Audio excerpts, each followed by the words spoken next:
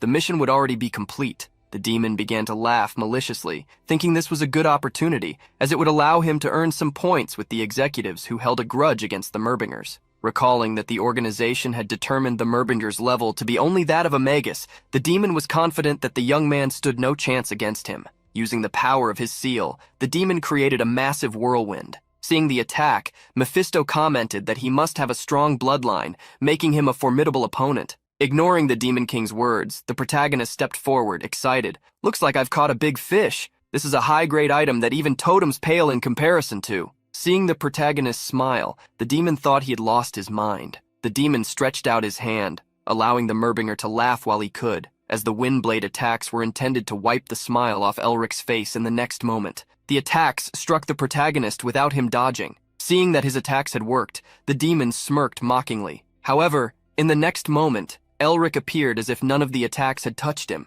The demon was shocked to see the protagonist completely unharmed. As he extended his hand, various different energies emanated from the protagonist's hands. In the next moment, these energies combined, forming a large arrow that flew toward the demon. Seeing the attack approaching, the demon tried to block it, summoning several stone walls to intercept the blow. However, as if they were made of paper, the stone walls were easily pierced by the arrow, which only stopped at the last one. The demon couldn't believe what was happening, as the Merbinger in front of him possessed the Ice General's abilities. He had used the Northern Wind and Winter Blizzard, a wind that devours everything and a blizzard that paints the entire world white, freezing everything. These were among the great powers of the demon god that the demons needed to destroy the Empire and revive Azazel. Knowing that what he needed to do was not to defeat the Merbinger but to obtain the Ice General, the demon began to think. He was still stunned that a mere human could wield the Northern Wind and freezing winter, abilities that even demons found difficult to handle. And of all possible people, the one who had acquired such powers was a Merbinger, their arch-nemesis. Noticing that the demon was lost in thought, the protagonist reminded him they were in the middle of a fight. The protagonist moved his hand like a claw, while using the body-strengthening art of the fierce tiger's advance. In the next moment, with the protagonist's attack, the demon had to say goodbye to his left arm. He retreated hastily, realizing that Elric was using body-strengthening arts. Stretching out his hand to create a dust wave, the demon cursed. Using magic to reconstruct his arm, he stated that the Merbinger was supposed to be at the level of a magus, but he wasn't even close to that. He had to be at least at the 7th circle, the level of an archmage. The demon clenched his teeth upon realizing this. Betting that the Merbinger could use body-strengthening arts, he understood that this was an opponent he couldn't defeat. He quickly grabbed an emergency escape scroll to flee, tearing it open with the intent of informing his superiors. However, even after tearing the scroll, he was unable to activate it. As if reading the demon's mind, the protagonist stated that it was obvious it wouldn't work. Holding the demon by the head, the protagonist explained how certain he was that he wouldn't allow him to escape. The protagonist slammed the demon to the ground, making him swallow ice while shattering the frozen soil beneath them. Letting go of the demon, Elric admitted feeling a bit tense since the demon seemed stronger than the last one he had faced. But surprisingly, the battle was much easier than he had anticipated. Beside the protagonist, Mephisto attempted to downplay Elric's feat, claiming there was no way an Azazel follower could be that powerful. Internally, however, he wondered what had changed in Otto's arrangements for Elric to become so strong in such a short time. Looking at the man lying on the ground, Elric was surprised by how far Grigori's influence extended. As he released the demon Yu to devour the demon man, the protagonist remarked that he would like to explore further after Yu finished his meal. However, Yu did not attack. Upon seeing the symbol of the seal on the man's hand, he warned the protagonist to be cautious. The next moment, the man turned into a shadow, attacking the protagonist and forcing him to step back. The part of the man's body that Elric had defeated now morphed into a demonic smoke, reforming itself. A sinister, smiling demonic face took shape on the man's visage as he looked at Elric. "You're the one who defeated Kaya?" The protagonist felt as if an immense multitude of eyes were watching him. The amount of demonic energy pressing down on him made him tremble. He wondered if the being that had appeared using the man's body was the Demon King. Mephisto frowned, questioning whether the demon had already awakened, the demon known as Azazel. The reason humans won the war against demons 30 years ago was that there was no ruler leading the demon army. But what if the great Demon King, Azazel, also known as the Tyrant, were to be revived? This was a serious matter that the Imperial family and the Hexagram would need to get involved in. The protagonist grew uneasy, telling Mephisto that they needed to retreat. However, the Demon King crossed his arms and said there was no need for that. While facing Azazel, the protagonist asked what Mephisto meant. Mephisto then revealed the truth. That is a copy, an imperfect version that failed to become Azazel. All the great Demon Kings, including myself, are either sealed or no longer exist. But as long as our true names exist, we will never truly cease to exist. Hearing the explanation, the protagonist asked if Mephisto was saying that Azazel's true name was still out there somewhere. Mephisto used Grigori's existence as proof of the possibility. That group was likely conducting all sorts of experiments to try to revive Azazel's true name.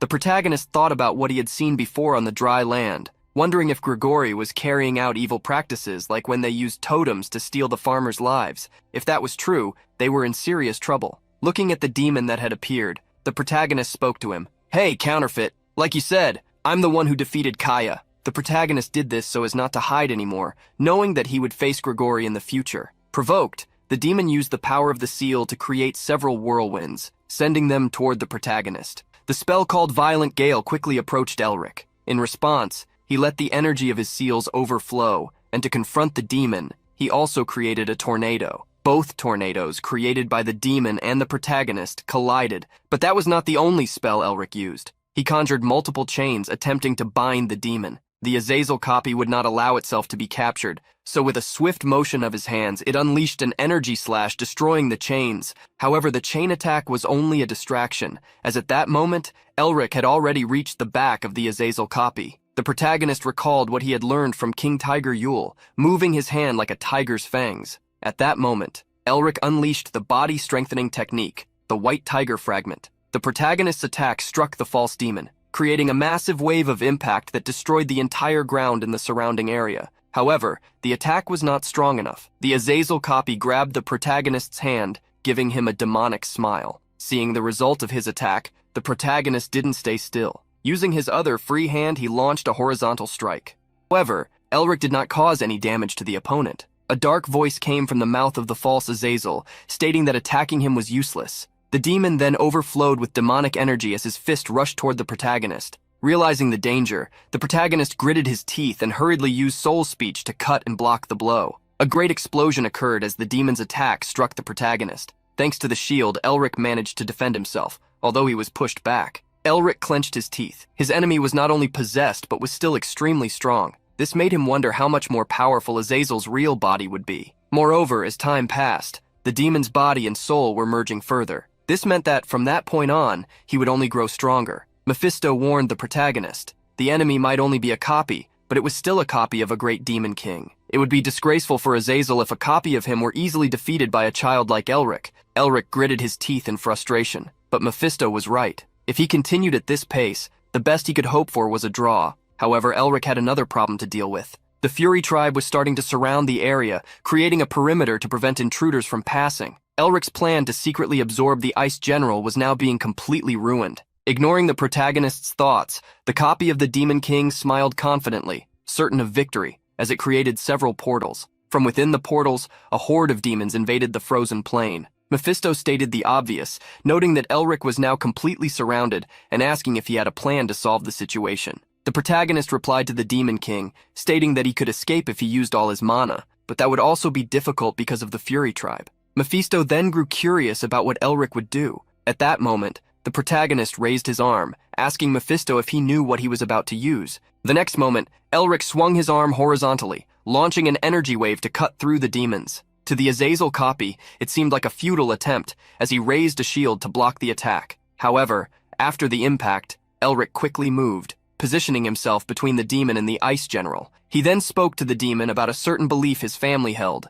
Already guessing what Elric was about to do, the demon roared in anger but could not stop the protagonist. Elric, stating that if he couldn't have something, no one could, launched an attack behind him, causing energy to fly toward the Ice General and its chains. Seeing all the chains that imprisoned the Ice General being destroyed, the copy of Azazel stuttered in disbelief. Mephisto smiled, calling Elric crazy for doing such a thing, as at that moment the Ice General had broken free and screamed in fury. The goddess of camellias expressed her concern as she approached the protagonist. "I know you're a Merbinger, but are you really insane?" Mephisto agreed with her while laughing. "Exactly. He's just like a Merbinger. This is the best thing I've seen since making a contract with you. Ha ha ha." The goddess of camellias questioned the protagonist, asking if he wasn't going to trap the Ice General inside the crystal, but the protagonist questioned her back, asking what else he could do in that situation. Using the body-strengthening art, the protagonist leapt over the demons summoned by the copy of Azazel. Now it was time to flee. Seeing the protagonist flee, the copy of Azazel ordered the demons to chase after him. Looking at the Ice General, who was much larger than him, the demons stated that they needed to imprison her again, as they didn't know where she would strike. The reason for pursuing Elric was that the demon believed that if they let him escape, he would definitely become an obstacle for their future plans. It was important to get rid of the Merbinger before they grew stronger. While speaking, the demon fell to his knees, placing his hand on his chest. He felt as if the life force of the body he was using was slipping away, unable to withstand his power any longer. This was a terrible situation for him. As Elric fled, the Ice General suddenly started chasing him, closing in with each giant step. Mephisto glanced at the goddess of camellias and asked why the general was only pursuing Elric. The fairy then revealed that it was because the general had sensed the strong scent of the mana from the Merbinger who had sealed her. However, Mephisto found the situation odd, as this should also apply to the beastmen who had reinforced her seal. Yet she was only chasing Elric with full fury. Hearing Mephisto speak, Camellia thought for a moment, realizing the situation did indeed seem strange. The Ice General's fury was directed at all forms of life without discrimination. She had never shown her rage toward a specific target before. The goddess of camellias had observed the ice general for a long time, but had never seen her this upset before. Suddenly, Camellia had an idea about the reason, and asked the protagonist if he had done something to the ice general. The protagonist denied it. He then showed a small ice arrow in his hand, stating that when he had released the general's seal, the only thing he did was use the arrow to flick her forehead. Camellia was surprised by the protagonist's statement, then became irritated and asked why he had done that. The protagonist then revealed that he wanted her to follow him so that he could lure her to where he wanted. While chasing the protagonist, the ice general was spotted by the beastmen of the Fury tribe. At that moment, the demons began pointing at the Merbinger, ordering that he be captured. Then the ice general attacked both groups, exactly what the protagonist had planned, to use her to get rid of the annoying flies. As he flew, the protagonist saw the ice general continuing her pursuit, causing great confusion among the beastmen. Mephisto, following the protagonist, asked what he planned to do with all the chaos. Observing the situation, the protagonist calmly replied that he would simply continue leading the general around. Mephisto began laughing, excited by the confusion. "Haha, for the first time I'm actually starting to like you." As the protagonist flew, a voice questioned what was happening. It came from the communication orb. Isabel's uncles wanted to know what was going on. The protagonist then responded that he was just causing a commotion and that they didn't need to worry. Sighing, one of the uncles told him to be careful, as if Elric got hurt, his niece would pester them. Another curious uncle asked what he was doing that had the Night Tribe so agitated. The protagonist calmly answered that it was nothing serious. He was just bringing the ice general with him. Although he tried to reassure Isabel's uncles, his words had the opposite effect, not only on them but also on Isabel's father, the Blue Lion. Isabel's uncles grew excited, calling Elric a lunatic while laughing, but they wanted to know if he had a plan and if they could help.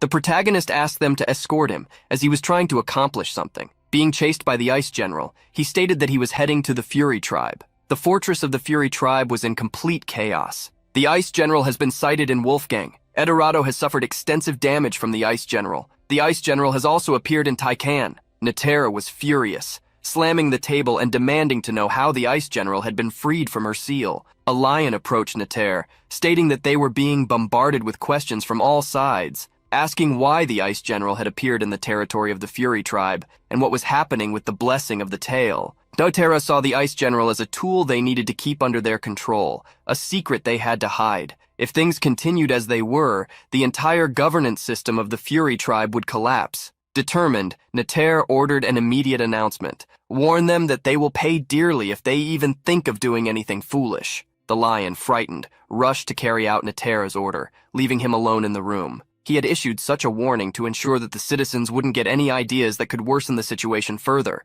as once they subdued the ice general, they could stop her rampage. Tearing at the table with his claws, Natera wondered how this had happened, and immediately placed the blame on the Merbinger. Grinding his teeth, he planned to get rid of the protagonist at any cost. Natera ordered the beastmen guarding the communication orbs to find out where the Merbinger was, as he must have been behind all of this. At that moment, a stagman claimed that they had found someone who was probably the Merbinger. Natera grew curious and asked where the human was. Nervously, the stagman revealed that the human was in front of the main gate of the Fury tribe. Natera grew angry, and just as he was about to ask what kind of nonsense his subordinate was spouting, the entire building began to shake. Rushing to the window, Natera was startled by what he saw outside. A human was flying, while a giant woman completely bandaged was chasing him toward the city. Seeing the protagonist's appearance, the beastmen could do nothing but curse him. Crazy bastard! Inside the room where Natera was, the beastmen were in panic upon seeing the ice general, asking what was happening. The protagonist was in the air, watching the chaos that was about to unfold, wiping away sweat, exhausted from playing tag. Next to the protagonist, Mephisto revealed a thought he'd always had. He always felt sorry for those who had to deal with Elric. Mephisto then asked what the ice general had done wrong, answering his own question by stating that she was just angry because Elric had flicked her on the forehead with an ice arrow. The protagonist asked the Demon King not to pretend so much. He had always known that Mephisto was like that. Raising his hand with his seals high, Elric released the power of the seal to create several ice arrows. It was time to bring a frozen hell to the Fury tribe. Using soul speech to create attacks capable of piercing and destroying, the protagonist attacked the Fury tribe city. However, his attacks were thwarted when they hit an invisible barrier. Natera, pointing upward, ordered the beastmen to stop the protagonist. However, a group of people appeared in front of the beastmen, the Blue Lion group, stating that they would not allow them to pass. Natera was enraged when he saw the humans and ordered his warriors to get rid of them. Yet before the Fury tribe could attack, something happened that left them completely shocked. The great barrier protecting the city began to crack, like a broken mirror after being hit by a stone. The Ice General had destroyed the barrier, invading the city. Leading the way in front of the Ice General, the protagonist guided her to the center of the city. Suddenly, the ground of the city began to tremble and collapse from the bottom up. A giant being emerged in the middle of the city in fury. It was the Blood Wolf King, howling in rage. "Who dares disturb my rest?" With the appearance of the Blood Wolf King, all the beastmen of the Fury tribe knelt to greet him. The protagonist observed the Blood Wolf King, whom he had only heard about, sensing the immense energy emanating from him, a force that pushed back the cold wave of the Ice General, who seemed to be drained of mana and demonic energy.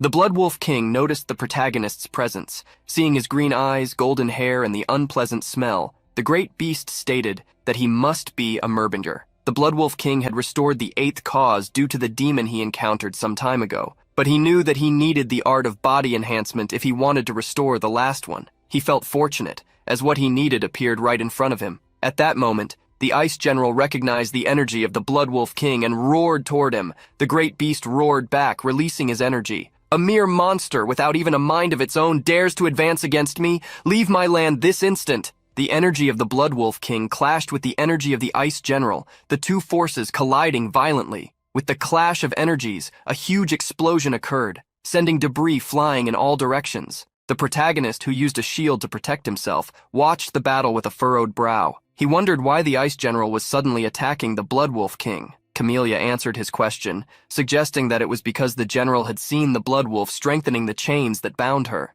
The protagonist, Mephisto, and the goddess of camellias watched the battle between the two giants. The goddess then asked the protagonist if there was a problem, but without answering her, the protagonist suddenly moved forward. Left behind, the goddess also advanced, asking Elric to wait for her. Seeing the protagonist pick up the ice crystal, Camellia asked what he was trying to do. At that moment, the energy of the Blood Wolf King had already surrounded the Ice General, pressing down on her. Seeing this, the protagonist replied to Camellia that the Blood Wolf King was helping, so he couldn't let this opportunity slip away. Pointing the ice crystal toward the Ice General, the protagonist began to absorb her demonic energy. Mephisto smiled, praising the protagonist. For Elric to steal what he wanted and destroy the enemy without lifting a finger, he truly had a talent for tricks like that. In response to the Demon King, the protagonist only laughed, saying nothing. Suddenly, the protagonist realized something. The Blood Wolf King had sensed his presence, but Elric just smiled, and while releasing the power of a seal, he pointed at the giant wolf,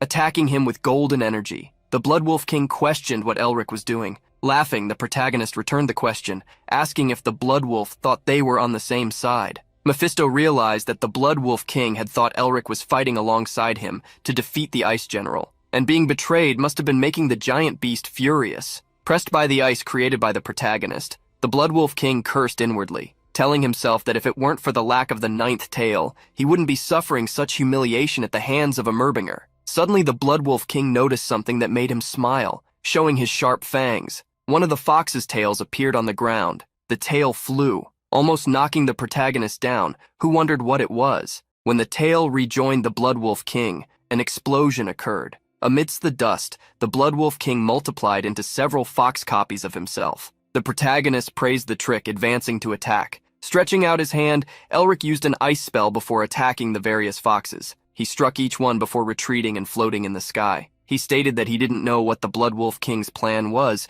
but that he wouldn't accomplish anything with him. Suddenly, Elric felt a strange sensation. As he tried to cast a spell to defend himself, an energy entered his body through his mouth. The Blood Wolf King grinned maliciously, knowing his objective had been accomplished. Wrapped in magic, the protagonist floated in the air, unconscious. The Blood Wolf King had done this intending to steal the body enhancement art through the protagonist's memories, so he could complete the 9th tail. The fox entered the protagonist's mind, into a completely colorless world, advancing toward an empty residence. Entering the garden of the residence, the Blood Wolf King found a small boy sitting on the ground, immediately knowing that this was Elric's soul. He showed his disdain for Elric, who had hidden his soul in such an ordinary place. Salivating, he mentally thanked himself, as things had become simpler for him. Planning to tear Elric's soul into pieces and steal the body enhancement art, the Blood Wolf King attacked the protagonist's soul. However, before his claws could reach the boy, a heavy voice sounded in that world. "How dare a mere beast covet what is mine?" Two eyes of a demon king stared at the Blood Wolf King, turning that world into a complete dark red. The Blood Wolf King began to sweat, feeling the overwhelming presence. The being continued speaking to the Blood Wolf King. "You're not even worth fighting against me! Hey, devour him!" The voice seemed to be addressing another being at the end of the sentence, which the Blood Wolf King realized as he saw a figure charging toward him with giant fangs. The Blood Wolf King fled from the protagonist's mind, placing his hand on his chest as he tried to calm himself. He wondered what the hell those things were that he saw in the Merbinger's mind, and what was inside his soul. Feeling strange, Elric asked Mephisto what had happened. He had gotten up after being attacked by the Blood Wolf King, but Mephisto pretended not to know anything, turning his back on the protagonist and refusing to speak. Furious, the Blood Wolf King interrupted the protagonist's conversation, shouting and calling him a bastard with all his fury. His aura seemed to transform into an even larger fox, threatening to attack Elric. The beastmen of the Fury tribe began to flee upon seeing the Blood Wolf King enraged. The protagonist raised a shield to protect himself, asking what had happened. But suddenly, his jaw dropped in disbelief. A massive explosion occurred, and a bolt of energy shot into the sky, aiming to strike the protagonist. The Blood Wolf King had used his power in an attempt to deliver a fatal blow to the Merbinger. He didn't remember the last time he had used so much power. Although he hadn't managed to get rid of the Ice General, he was confident that the explosion he caused would have gotten rid of Elric. At that moment, a voice emerged from the heavens. "Wow, this is really a good restaurant. If the firepower is this strong, I think it would make things even better. Fox, show me more of this power." Above the Blood Wolf King, Elric was completely unharmed, taunting him. In the palace of Anthropomorphia, the young Tiger King was panting. Kneeling, Norris asked the King Valence to calm down. He was a tiger, the king of the mountains, and he should show how worthy a tiger could be. Valence showed a sad expression, stating that it wasn't as easy as Norris made it sound. People had betrayed Anthropomorphia and shown their claws against them for a long time. Valence wanted to know from Norris how he could convince them with just words, as they might think he was too young and dismiss him. At that moment, someone present called out, "My king!" Hayes, who was standing with her back turned, asked if Valence had said he wanted to rebuild the imperial family and help all the beastmen live happy lives. Smiling, the young woman said that this was something only he, the king of Anthropomorphia, could do. Sean, who was beside Hayes, fixed his hair and affirmed that they were on his side, so he didn't need to worry. In front of the two people Elric trusted so much, Valence gathered his courage, telling himself that this was something only he could do. Valence needed to do it, for the sake of those who believed in him and helped him, and also for Elric, who had given him this opportunity. Valence imagined that if Elric were there, he would probably take control of the meeting while laughing, as if nothing were a big deal. He would also crush anyone who opposed him. Opening the door, Valence decided to try to become someone like Elric. When he opened the door, the guards on the other side announced that the king was entering. Various beastmen were lined up on either side of the room. When they saw King Valence enter,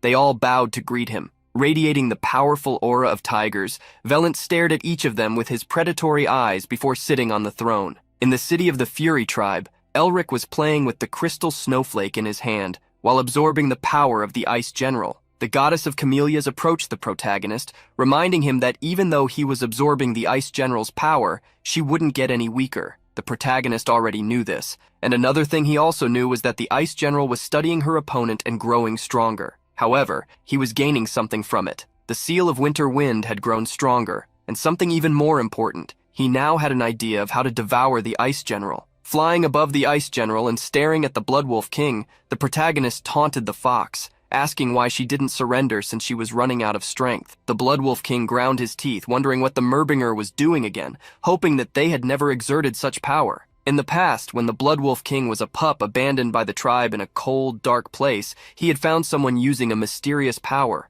After training for hundreds of years under the tutelage of the old fox, he acquired a strength no rival could match. He was able to naturally gather a group under his leadership and tried to become the king. The fox tried to surpass the field of black snow, attempting to subjugate the empire, but a huge barrier stood in its way, and the name of this barrier was Merbinger. On that day, a man with green eyes and golden hair floated in front of the empire's walls. "I'm sorry, but I need you to return to where you came from. If you withdraw peacefully, no one will be harmed." The fox ignored the human's warning, sending its army to tear down the walls of the empire. It tried to defeat the arrogant human, but on that day, it met a pathetic end. Despite this, the fox never gave up and slowly formed another army. But this time, a new bastard stood in its way, someone who approached the ideals the fox itself followed. The Tiger King Yule. Since that day, the fox had wondered why it couldn't conquer what it wanted, why it had to lose to mere mortals so pathetically. It swore to regain its strength, a strength that no one would be able to reach.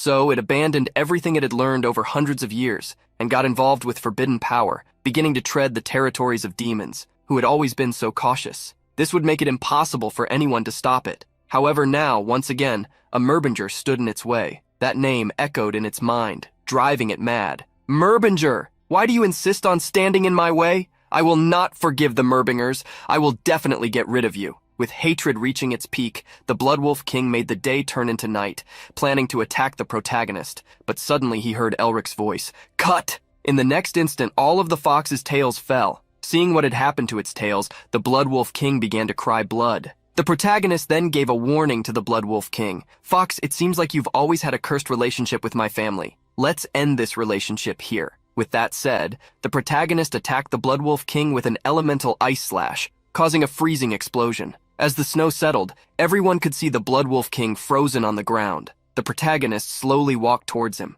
Still alive, the Bloodwolf King cursed the protagonist, calling him a bastard, and weakly stated that this wasn't the end. Hearing what the Bloodwolf King had said, the protagonist didn't feel that anything more was going to happen. However, at that moment, the Ice General began to scream. Turning to her, the protagonist asked her to calm down, saying that there was no need to rush. He then decided to return to what he had to do with her, the little game they had been playing earlier. In front of an enraged Ice General, the protagonist displayed a confident look. Shall we begin then? It's time for a game of tag. Upon hearing the protagonist, Camellia wondered what he meant by that game. Mephisto then stated that Elric had probably seen something, but the goddess did not understand what the Demon King meant. He clarified, Elric had mentioned something like this before. After absorbing the seal, he sees memories that help him understand the owner of the seal. He likely saw something when absorbing the Ice General's powers. Hearing Mephisto's explanation, the goddess made a complicated expression as she recalled Elric's words when he spoke about how she wished to protect that place. She wondered if Elric had seen the Ice General's memories,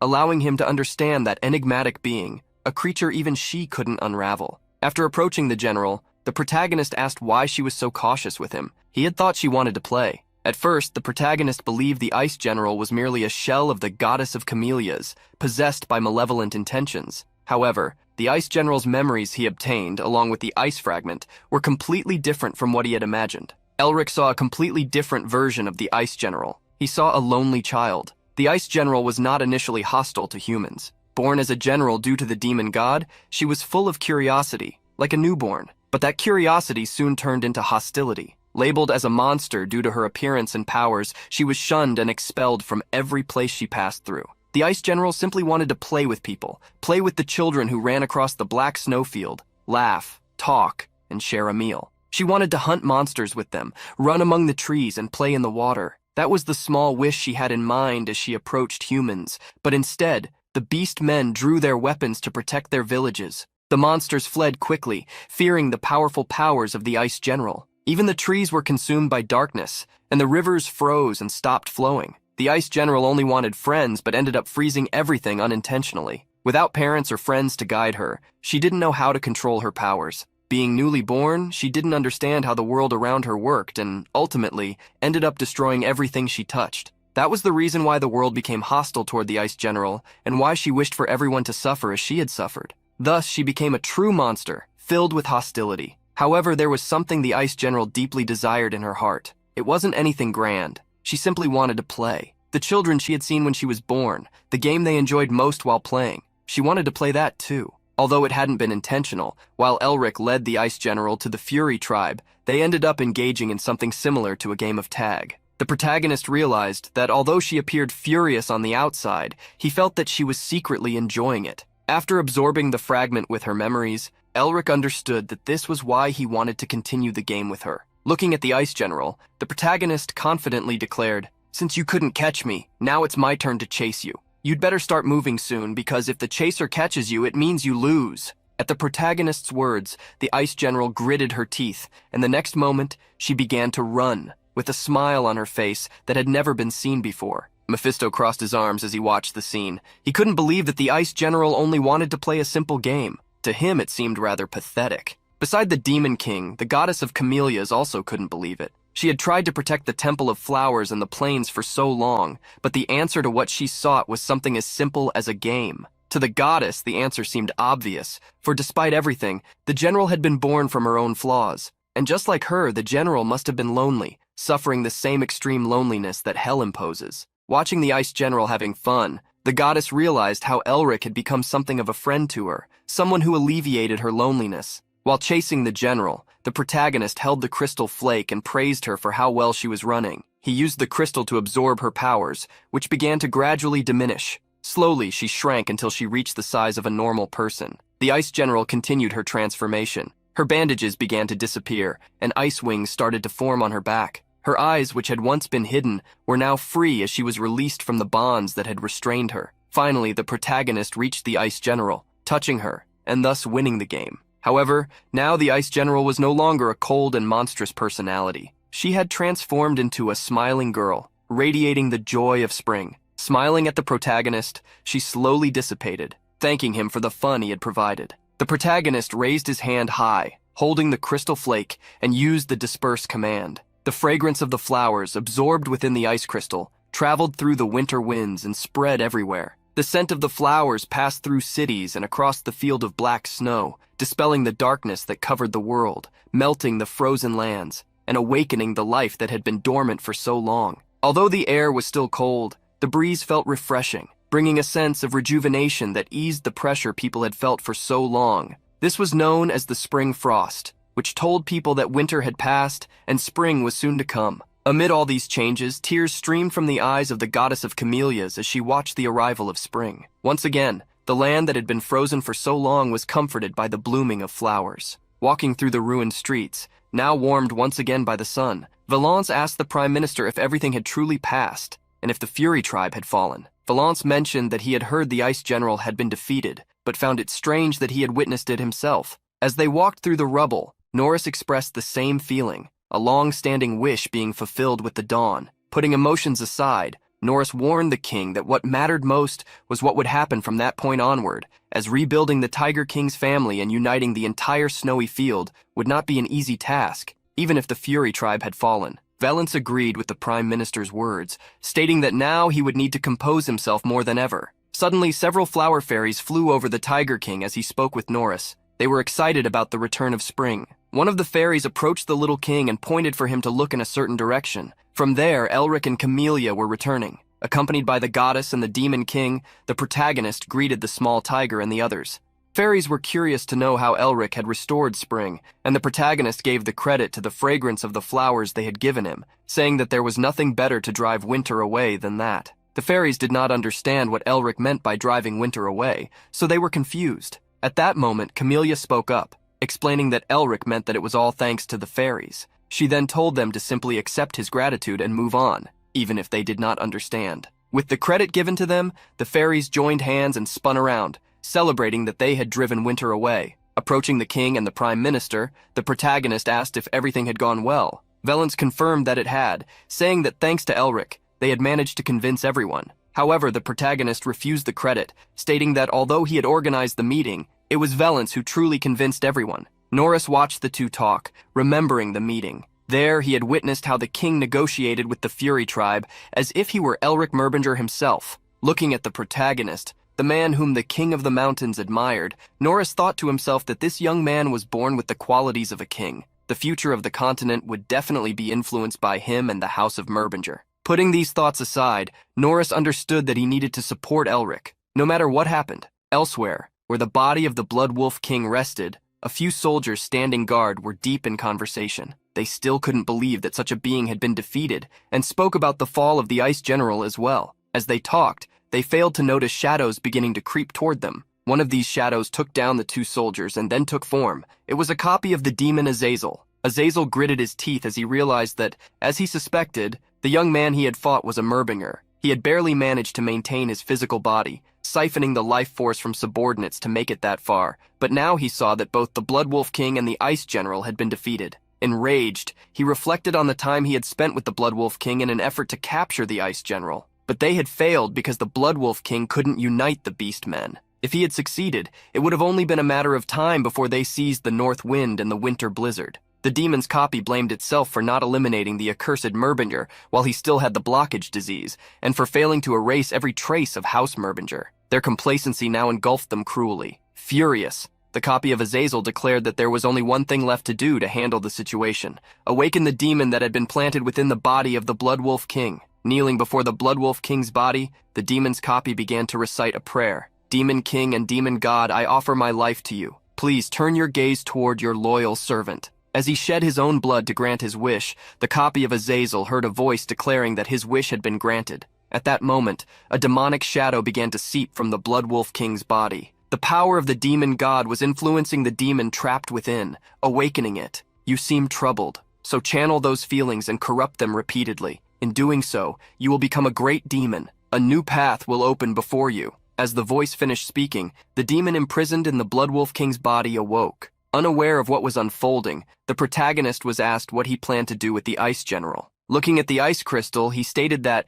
now that he had gathered all the necessary materials, he should complete the winter. Faced with the protagonist's statement, Camellia asked if he knew how to do such a thing, but he denied it, saying he had never heard of it before and asked the goddess if she knew anything. The goddess shrugged at the protagonist's question and responded vaguely, leaving him completely confused. At that moment, the entire city they were in began to tremble, alerting Elric. The protagonist looked up, wondering what he was seeing. Before Elric, the sky had turned a blood-red color, while a giant demonic being appeared, making him question if this was what the Blood Wolf King meant when he said things were not yet over. The demon in the body of the Blood Wolf King exuded a powerful demonic fire while grinding its teeth. Its eyes were as deep as the sun, and its roar made everything around it shake, exuding a terrible demonic energy that would make any ordinary person faint in its presence. The demon flew over the city, and its demonic fire caused the entire city to be destroyed. Camellia quickly alerted the protagonist, saying that someone had sacrificed themselves to use the power of the demon god and revive the Blood Wolf King. If they did nothing, another being like the Ice General would be born. The protagonist clenched his teeth, worried, as everything had gone so smoothly until now. He grabbed the communicator crystal to speak with his sister and friend, ordering them to gather the beastmen to get them out of the city. Hayes was surprised by the order, asking what her brother would do. Leaping forward to confront the demonic Blood Wolf King, Elric eased his sister's concern, stating that he would take care of himself. As he advanced against the Blood Wolf King, the protagonist was followed by Mephisto. The Demon King wanted to know what he would do, as he should know that the current opponent was not someone he could handle. Camellia agreed with Mephisto's words, saying that Elric had managed to defeat the Blood Wolf King before because of the Ice General, but he could not rely on luck this time. The protagonist calmed both of them, stating that he had something in mind and wanted to investigate a matter before using what he planned. Camellia was curious to understand what Elric meant, only to hear the protagonist's words as he placed the crystal flake in his mouth. I will complete the winter right now. Camellia was desperate, asking what Elric was doing and trying to make him stop.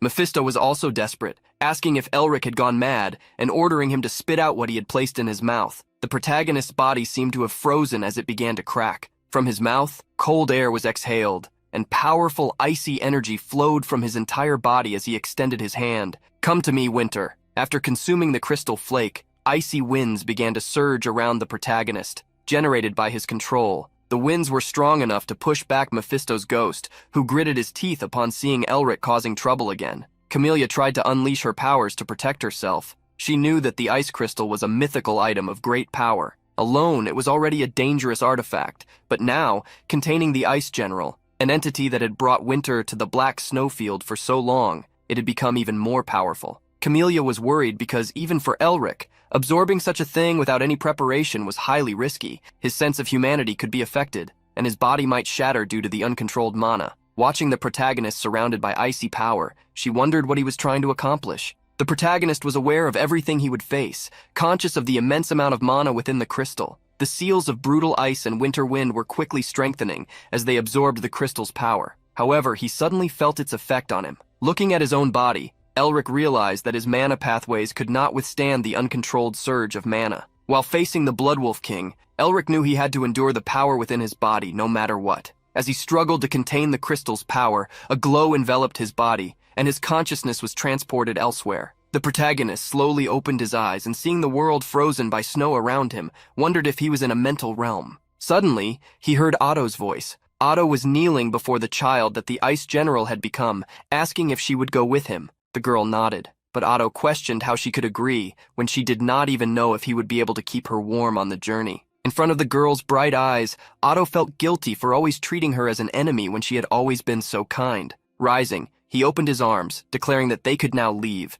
heading to a place where she would never feel bored if she came with him. Happy to go with him and gain a friend, the young girl leapt to Otto's neck, embracing him with a smile on her face. Otto placed the ice general back on the ground as both looked toward the protagonist. The girl ran toward Elric with an intention in mind. Standing before him, she bowed as if thanking him. The protagonist smiled gently at her, saying she did not need to thank him, only focus on how she would play. Otto walked up to the protagonist, saying that he had done better than both he and Ustin had expected, revealing that they thought Elric would defeat the ice general and seal her back in the ice crystal. While smoothing the young woman's hair, Otto expressed surprise at how Elric had seen who the general truly was, understanding her and comforting her heart. Otto looked at the young woman, revealing his mistake and saying that if he had approached her, trying to understand her like Elric did, perhaps she wouldn't have been hurt so much. Changing the subject, Otto mentioned that he had left behind a method, but Elric had been more successful than he expected. The protagonist then asked Otto to hand over the winter to him, but the ancestor stated that he never said Elric was qualified to receive it.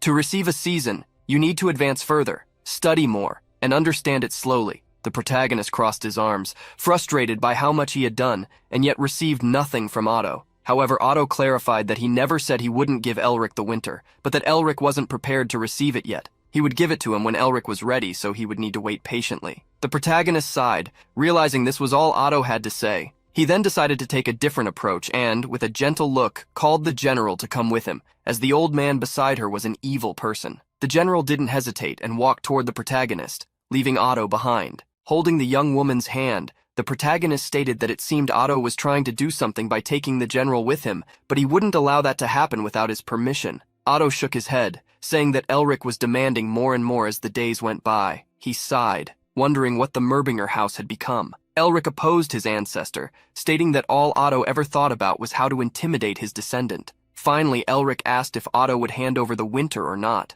Otto stuck to his decision, saying that Elric needed to build a more solid foundation first. The protagonist smiled, saying he also wanted to do that, but the situation outside the mental realm didn't seem good enough for him to wait. Outside, the goddess of camellias was using her power to try to contain the Bloodwolf King while asking Elric to awaken quickly, as otherwise, the awakened demon would soon catch him. The protagonist also described this scene to his ancestor Otto. Otto placed his hand on his head, concerned about what Elric had said. He then gave in to the protagonist's wish and told him to leave, but warned that he should visit his private residence soon after everything was over, as all the materials to create a winter were there. The protagonist smiled upon hearing that Otto would give him what he sought. At that moment, Elric began to awaken, while the camellia goddess shouted for him. His frozen body started to crack, and the goddess begged him to open his eyes soon. She tried to hold off the Bloodwolf King demon as much as she could, but couldn't prevent it from attacking the protagonist, grabbing him with a giant paw. At that moment, Elric's entire body began to glow with a chilling blue. The power coursed through his body, and winter enveloped him in a terrifying and relentless way. Otto, who had granted him such power, feared that Elric wouldn't be able to resist and would be devoured by the demons who received such power. Elric's body shone with an intense light, leaking through the gaps between the Bloodwolf King demon's fingers. The demon was forced to release him due to the intense freezing power surrounding Elric's body, which began to float before him, with winter dominating his form, absorbed by his seals. Seeing the protagonist's new power, Mephisto smiled, alarmed. He thought it was incredible that, even with Otto's help, Elric had managed to absorb a general-level seal, showing monstrous talent. The Bloodwolf King demon didn't care about his enemy's newfound power and released a demonic breath, like a bloody shadow. The protagonist counterattacked, extending one hand and making the power of winter stir. A freezing torrent attacked the Bloodwolf King demon, surrounding him with chilling air. The camellia goddess was amazed to see that Elric had truly stolen winter and now controlled it freely.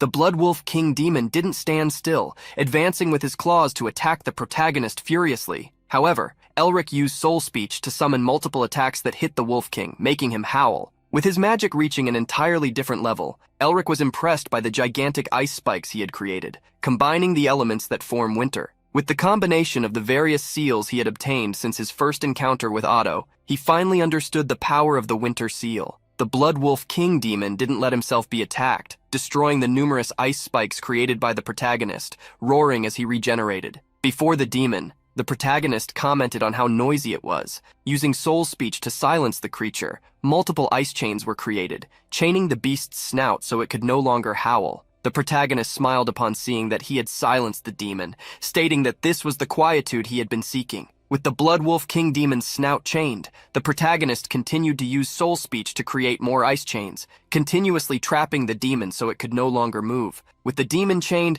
the protagonist leaped to attack. Determination in his eyes, he intended to put an end to all of this. However, before Elric's attack could reach its target, the Blood Wolf King Demon managed to break the chains, spewing demonic fire to attack the protagonist. Elric placed his hands in front of his body to protect himself, realizing that the Blood Wolf King Demon had become even stronger. Seeing all the chains break, he wondered if the Blood Wolf King Demon had gained a power that even the Winter Seal couldn't stop. Focusing his energy in his eyes, Elric analyzed the Blood Wolf King Demon and realized that the fox was assimilating demonic energy from the air, becoming more powerful. He managed to see a core at the center of the fox and realized that to defeat it, he would need to destroy that core. However, it would be difficult to approach due to the creature's demonic fire. The fox's eyes locked onto the protagonist with hatred, driven by its grudge against the Merbinger, its mind now controlled by the desire to get rid of him. Elric knew that if he let the Blood Wolf King Demon go, another Demon King could rise. He hoped to find an opening but couldn't see one.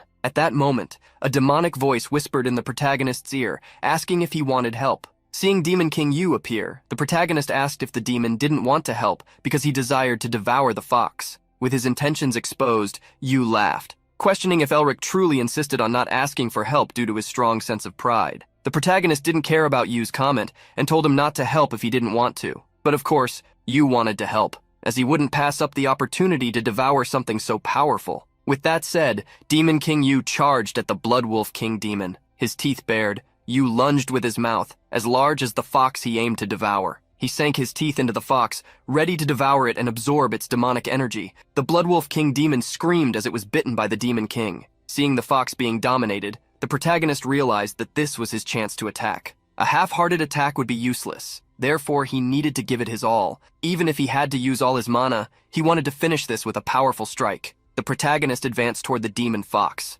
surrounded by the chilling power of winter. Elric planned to use the final technique that Tiger King Yule had taught him. The protagonist's eyes glowed with a golden hue, reflecting the power he was using. With the body-strengthening art activated, he followed Yule's steps, mimicking his movements to perform the technique Thousand Tiger Strikes. The powerful attack struck the fox's body like the claws of thousands of tigers attacking their prey. The strike traveled across the entire body of the demon fox, hitting its core and exposing it, ready to be destroyed with the protagonist's next attack. Seeing his attack succeed, Elric felt a surge of excitement. However, at that moment, he felt a change in his chest. Gripping his own heart, he gritted his teeth as he realized what was happening with the dragon heart mana. Overloaded by the mana in his heart, Elric began to fall from the sky. As he descended, the protagonist saw the Blood Wolf King Demon and Demon King Yu fighting. He also noticed the now exposed core of the demon fox and saw how it began to regenerate, trying to cover the core again. Elric realized that if he missed this chance, he wouldn't get another one.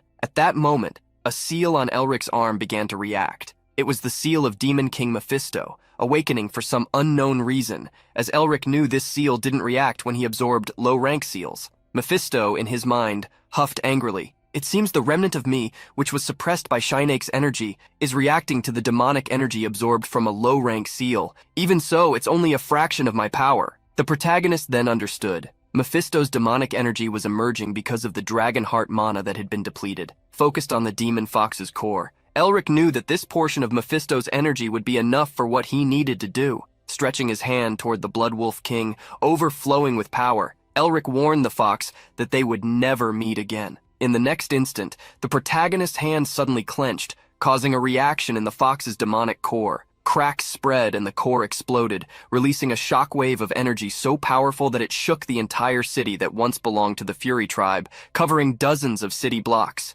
Even from a great distance, Valence, Norris, and the other beastmen were able to see the explosion that engulfed the city. Though the city was on the other side of the plains, King Valence could see it so clearly, as if it were right before his eyes. The little tiger stood stunned and concerned. Spring had finally returned. If a strong, warm wind from the Blood Wolf King spread across the snowy fields, the entire environment would turn into a hot and hostile place. Quickly, several wolfmen leaped in front of Valence, with Norris leading them. He called the royal guard and warriors to protect the king. The energy of the Blood Wolf King rose to the sky as if a hurricane, similar to the one from the Ice General but of fire, was forming. The wolves looked at the phenomenon and instantly realized that they could not stop the hot winds on their own. Norris clenched his fist, wishing he could use magic. However, they were in this situation because the Beastmen had rejected civilization due to their own arrogance. Still, they wanted to protect the king's life because as long as he was alive, the Beastmen could once again prosper. Before the fire hurricane grew large enough to strike them, another light shone in the sky. A brilliant light, like a white sun, began to absorb the energy of the fire hurricane completely before Norris and the others' eyes. At that moment, Augustine walked toward Norris's group, clicking his tongue. "You should have left this to me from the start." Augustine, known as White Knight, had created that power to contain the fire hurricane generated by the demonic core. Some time ago, Augustine had asked Elric if he really didn't want his help, but the protagonist proudly replied that he couldn't always rely on Augustine's assistance. Augustine then asked Elric what the problem was with trusting him, but Elric stated that, before being the old man's apprentice,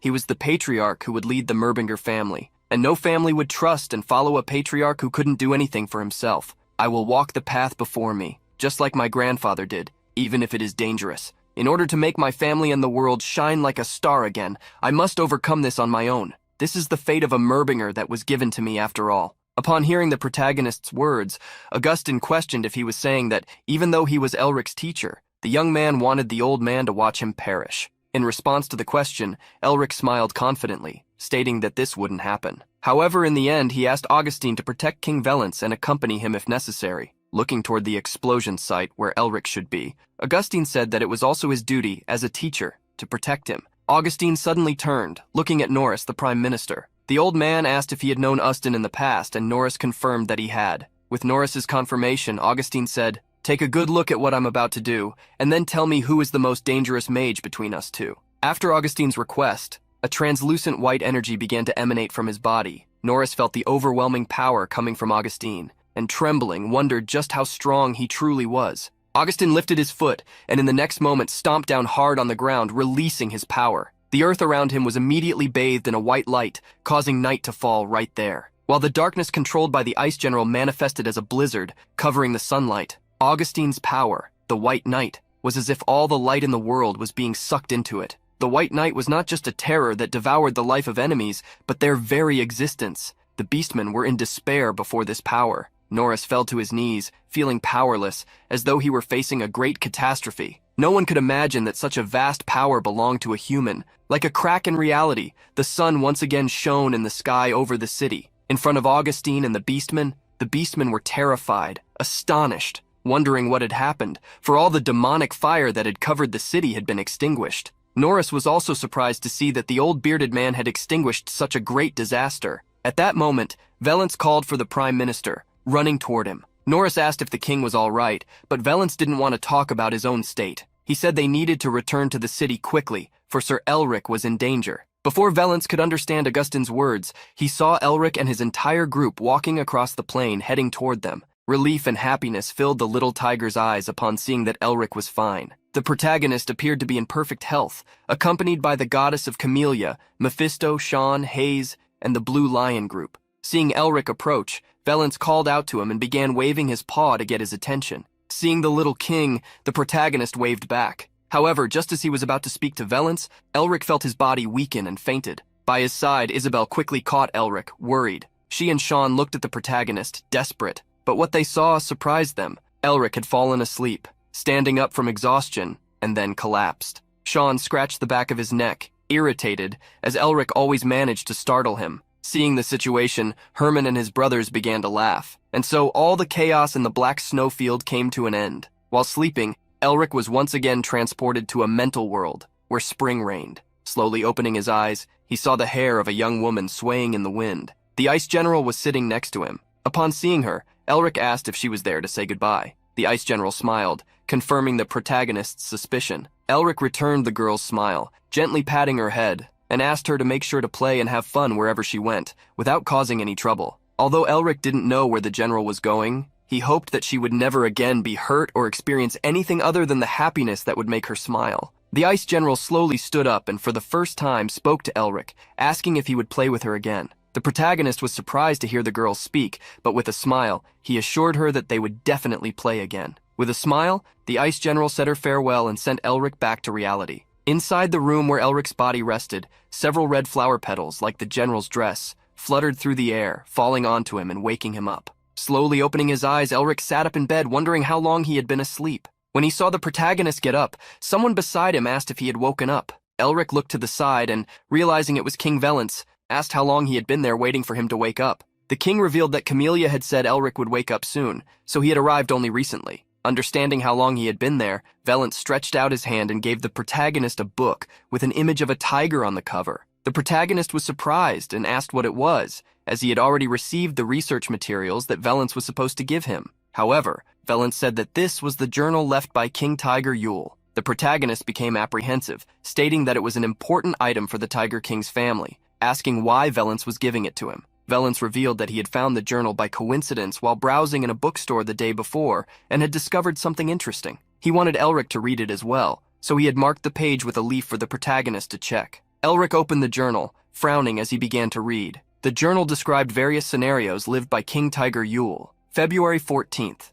I discovered an interesting human and brought him to the tribe. This human says he was taken in by a beastman when he was young, learning the art of body strengthening. Turning the page, Elric went to February 16th. This human, whom I wasn't sure would adapt to the tribe, managed to adjust quickly and eased the concerns I had. The protagonist then moved to the page from the 19th, where King Tiger Yule wrote about how he was considering settling down and how the boy had recommended the perfect place to establish himself. Finally, Elric reached the page from the 29th, where King Yule described how the human had shown great interest in his body-strengthening art and how the human's technique was similar to his own. On April 16th, King Yule wrote about how a phenomenon known as the Ice General had caused suffering for the members of his tribe and how they had used the human as a guide on a journey to defeat the Ice General. Reading the journal, Elric was incredulous, wondering how this could be possible. After reading the accounts, he was convinced that the human mentioned in the diary was obviously him. Even the events related to the Ice General completely matched what he had experienced during the arrangements made by Otto and Usden.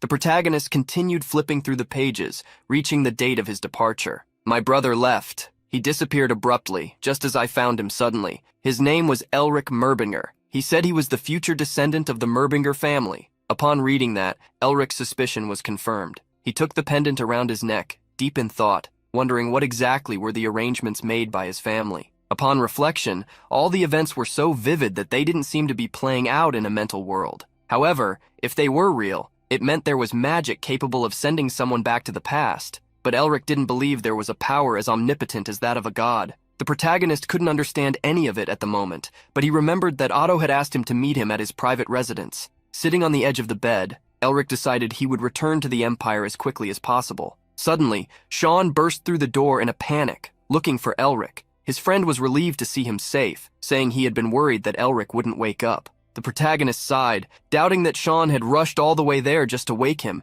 and asked what the problem was. Sean, visibly concerned, told the protagonist what had happened, alarming Elric. About that, a war has started in the Empire.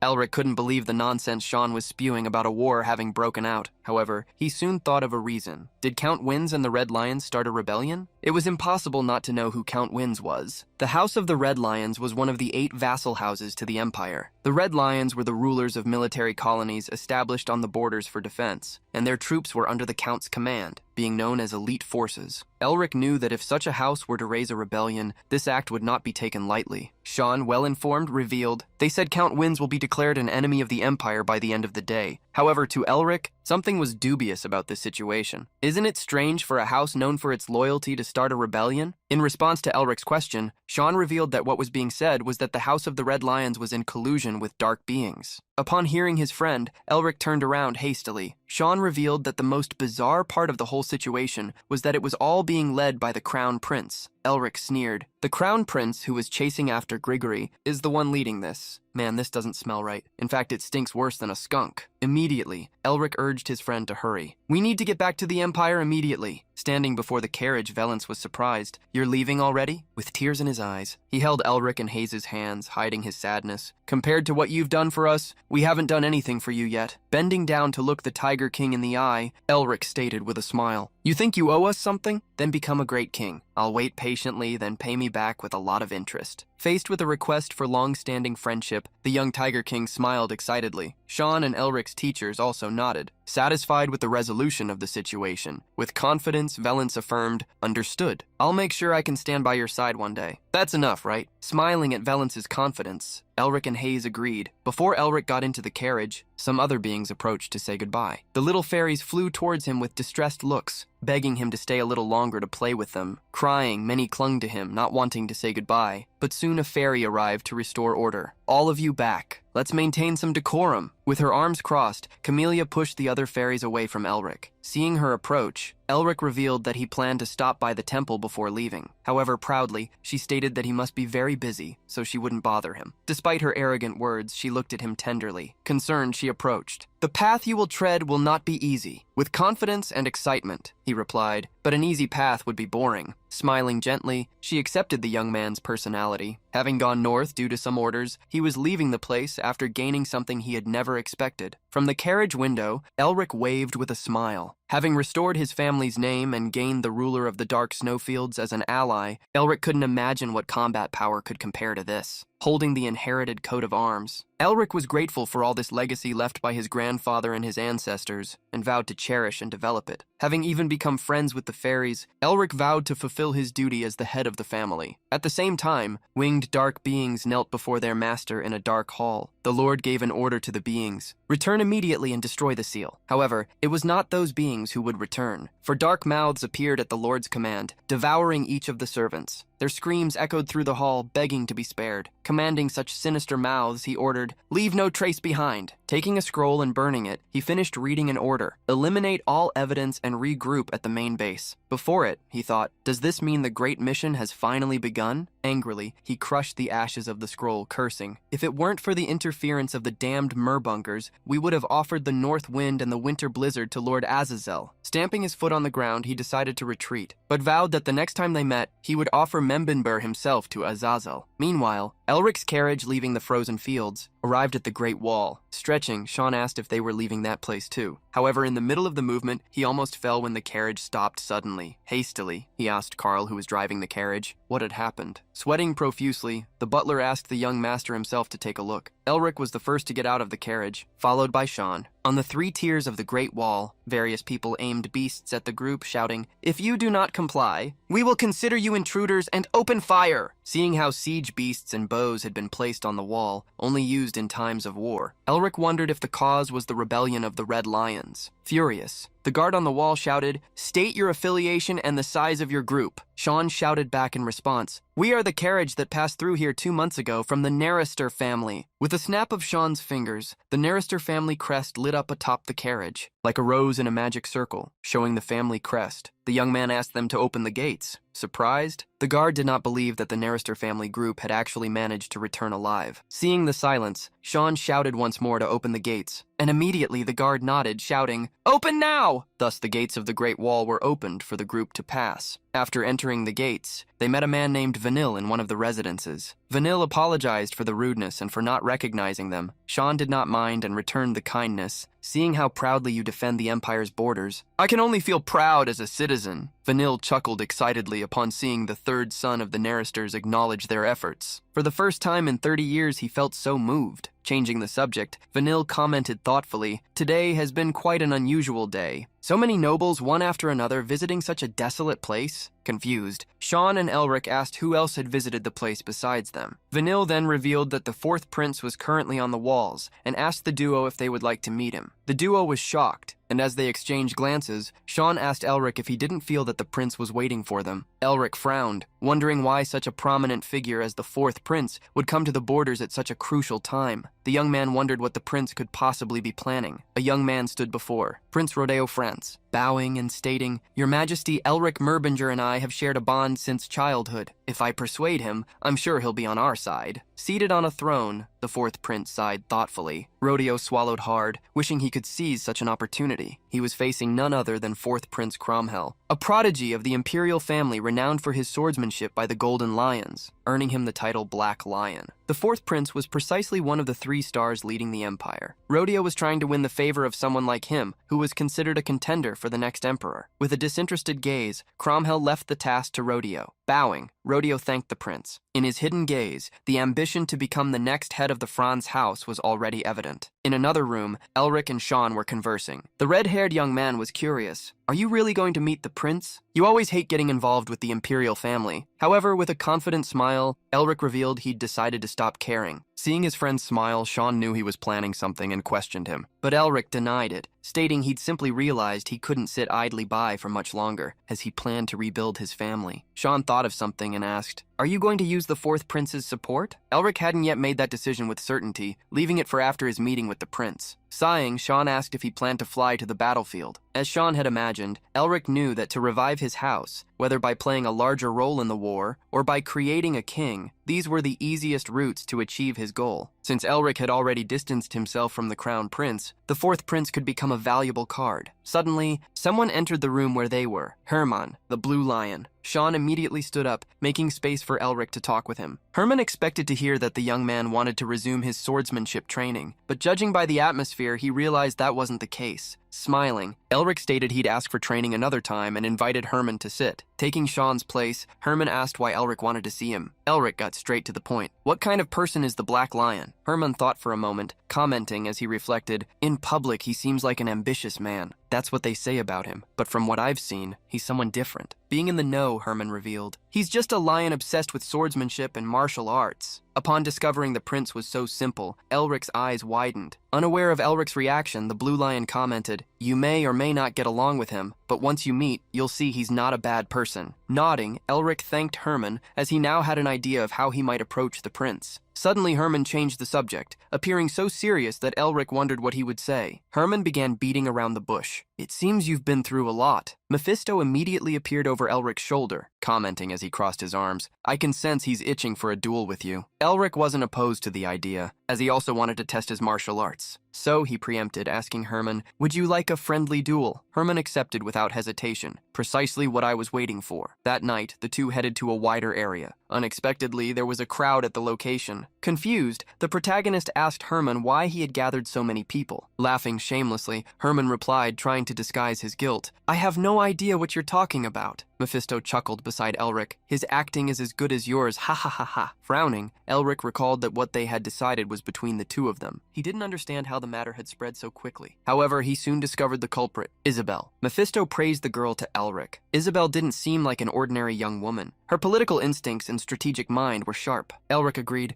Isabel was indeed someone different. She was capable of demonstrating her skills to the defense forces, increasing her value before her meeting with the fourth prince. Seeing how both father and daughter were doing everything to help him soar, Elric accepted the help to grow by using the situation. On the other side, Herman warned him, "Don't expect me to go easy. You'd better be sharp." On the dirt field, Elric faced the Blue Lion, his hands bare. Forming claws with his fingers, Elric lunged at Herman's sword as the Blue Lion equally advanced. With sharp fists, Elric confronted the sword numerous times, moving his body in unison. The clash of attacks was so intense that gusts of wind struck the soldiers watching the battle. Even without the use of mana or aura, the duo put on a spectacle that nearly sent the audience flying. They were even more impressed seeing the head of a prestigious house of mages fighting the Blue Lion barehanded. This hardly made sense. They didn't know what they would do if all mages became this strong. Elric and Herman's attacks were already creating a hurricane around them, kicking up debris and dust. Suffering a powerful blow, Elric was thrown backward, dragging his feet on the ground and creating a trench until he stopped. While panting, Herman praised, "Your movements have become much more refined, but there are still many excesses in them." Sighing, Elric didn't let the smile leave his face, commenting as he lost, "It seems I need more training with you." As the two concluded their duel, they realized there was a special spectator. Clapping, a man in imperial attire approached. It was precisely the fourth prince who had enjoyed the duel. Elric was, for the first time, meeting the fourth prince Cromwell. While the guards cheered, Elric and Herman bowed to the prince, greeting him. After a brief conversation, Elric returned to the residence at the walls. After crossing a corridor, he ended up encountering someone. Rodeo, upon noticing Elric's presence, became excited. "Oh, Elric! It's been so long, my friend." Seeing the subject with a repulsive face, Mephisto crossed his arms, asking if Elric knew him. Elric confirmed he is the legitimate heir of the Franz house. Confused, Mephisto asked if he was talking about the infamous Crimson Wall Franz. Mephisto laughed heartily upon hearing Elric confirm the information. Ha ha ha! Then that means he's the traitor. Seeing Elric silent, Rodeo approached. Why are you quiet, friend? With a sly smile, Rodeo commented, Well, I think it's strange, after seeing each other after so long. Rodeo smiled maliciously. Even knowing Elric hated his house, since they possessed the Merbinger legacy, he believed Elric couldn't treat him as an enemy, especially since they were no longer vassals of the Merbinger, and furthermore, they led a faction in the imperial court. Rodeo was confident that Elric wouldn't dare go against his family. With a malicious grin, Rodeo planned to offer to return the Merbinger legacy and thus force them to join them. With a dissimulating attitude, Rodeo placed his arm over Elric's shoulders. Friend, before we meet the prince, there's something I'd like to discuss about the Merbinger legacy, which is with my house, coldly Elric warned. Hey, take your hand off. With a sinister look, Elric repeated as he faced Rodeo, I told you to take your hand off. Hurriedly, Rodeo recoiled, afraid of that gaze. Mephisto smiled at the scene, as those who claimed to be the right hand of the Merbinger knew nothing about them. A powerful energy overflowed from Elric's fist, as his dark voice warned, Count Franz should be showing me his utmost respect, and yet, a mere third son like you dares to belittle an imperial duke? Elric's furious expression showed that the grudge of the Merbinger house would never disappear. Faced with Elric's aura, Rodeo didn't dare to approach. The Franz house, the Crimson Wall. Like the colossal fortress that guarded the Merbingers for over 1,000 years, it was a vassal house that eliminated countless enemies who set their sights on the Merbingers. For this reason, Elric and his sister used to call the patriarch of the Franz house Uncle and trusted him more than anyone. However,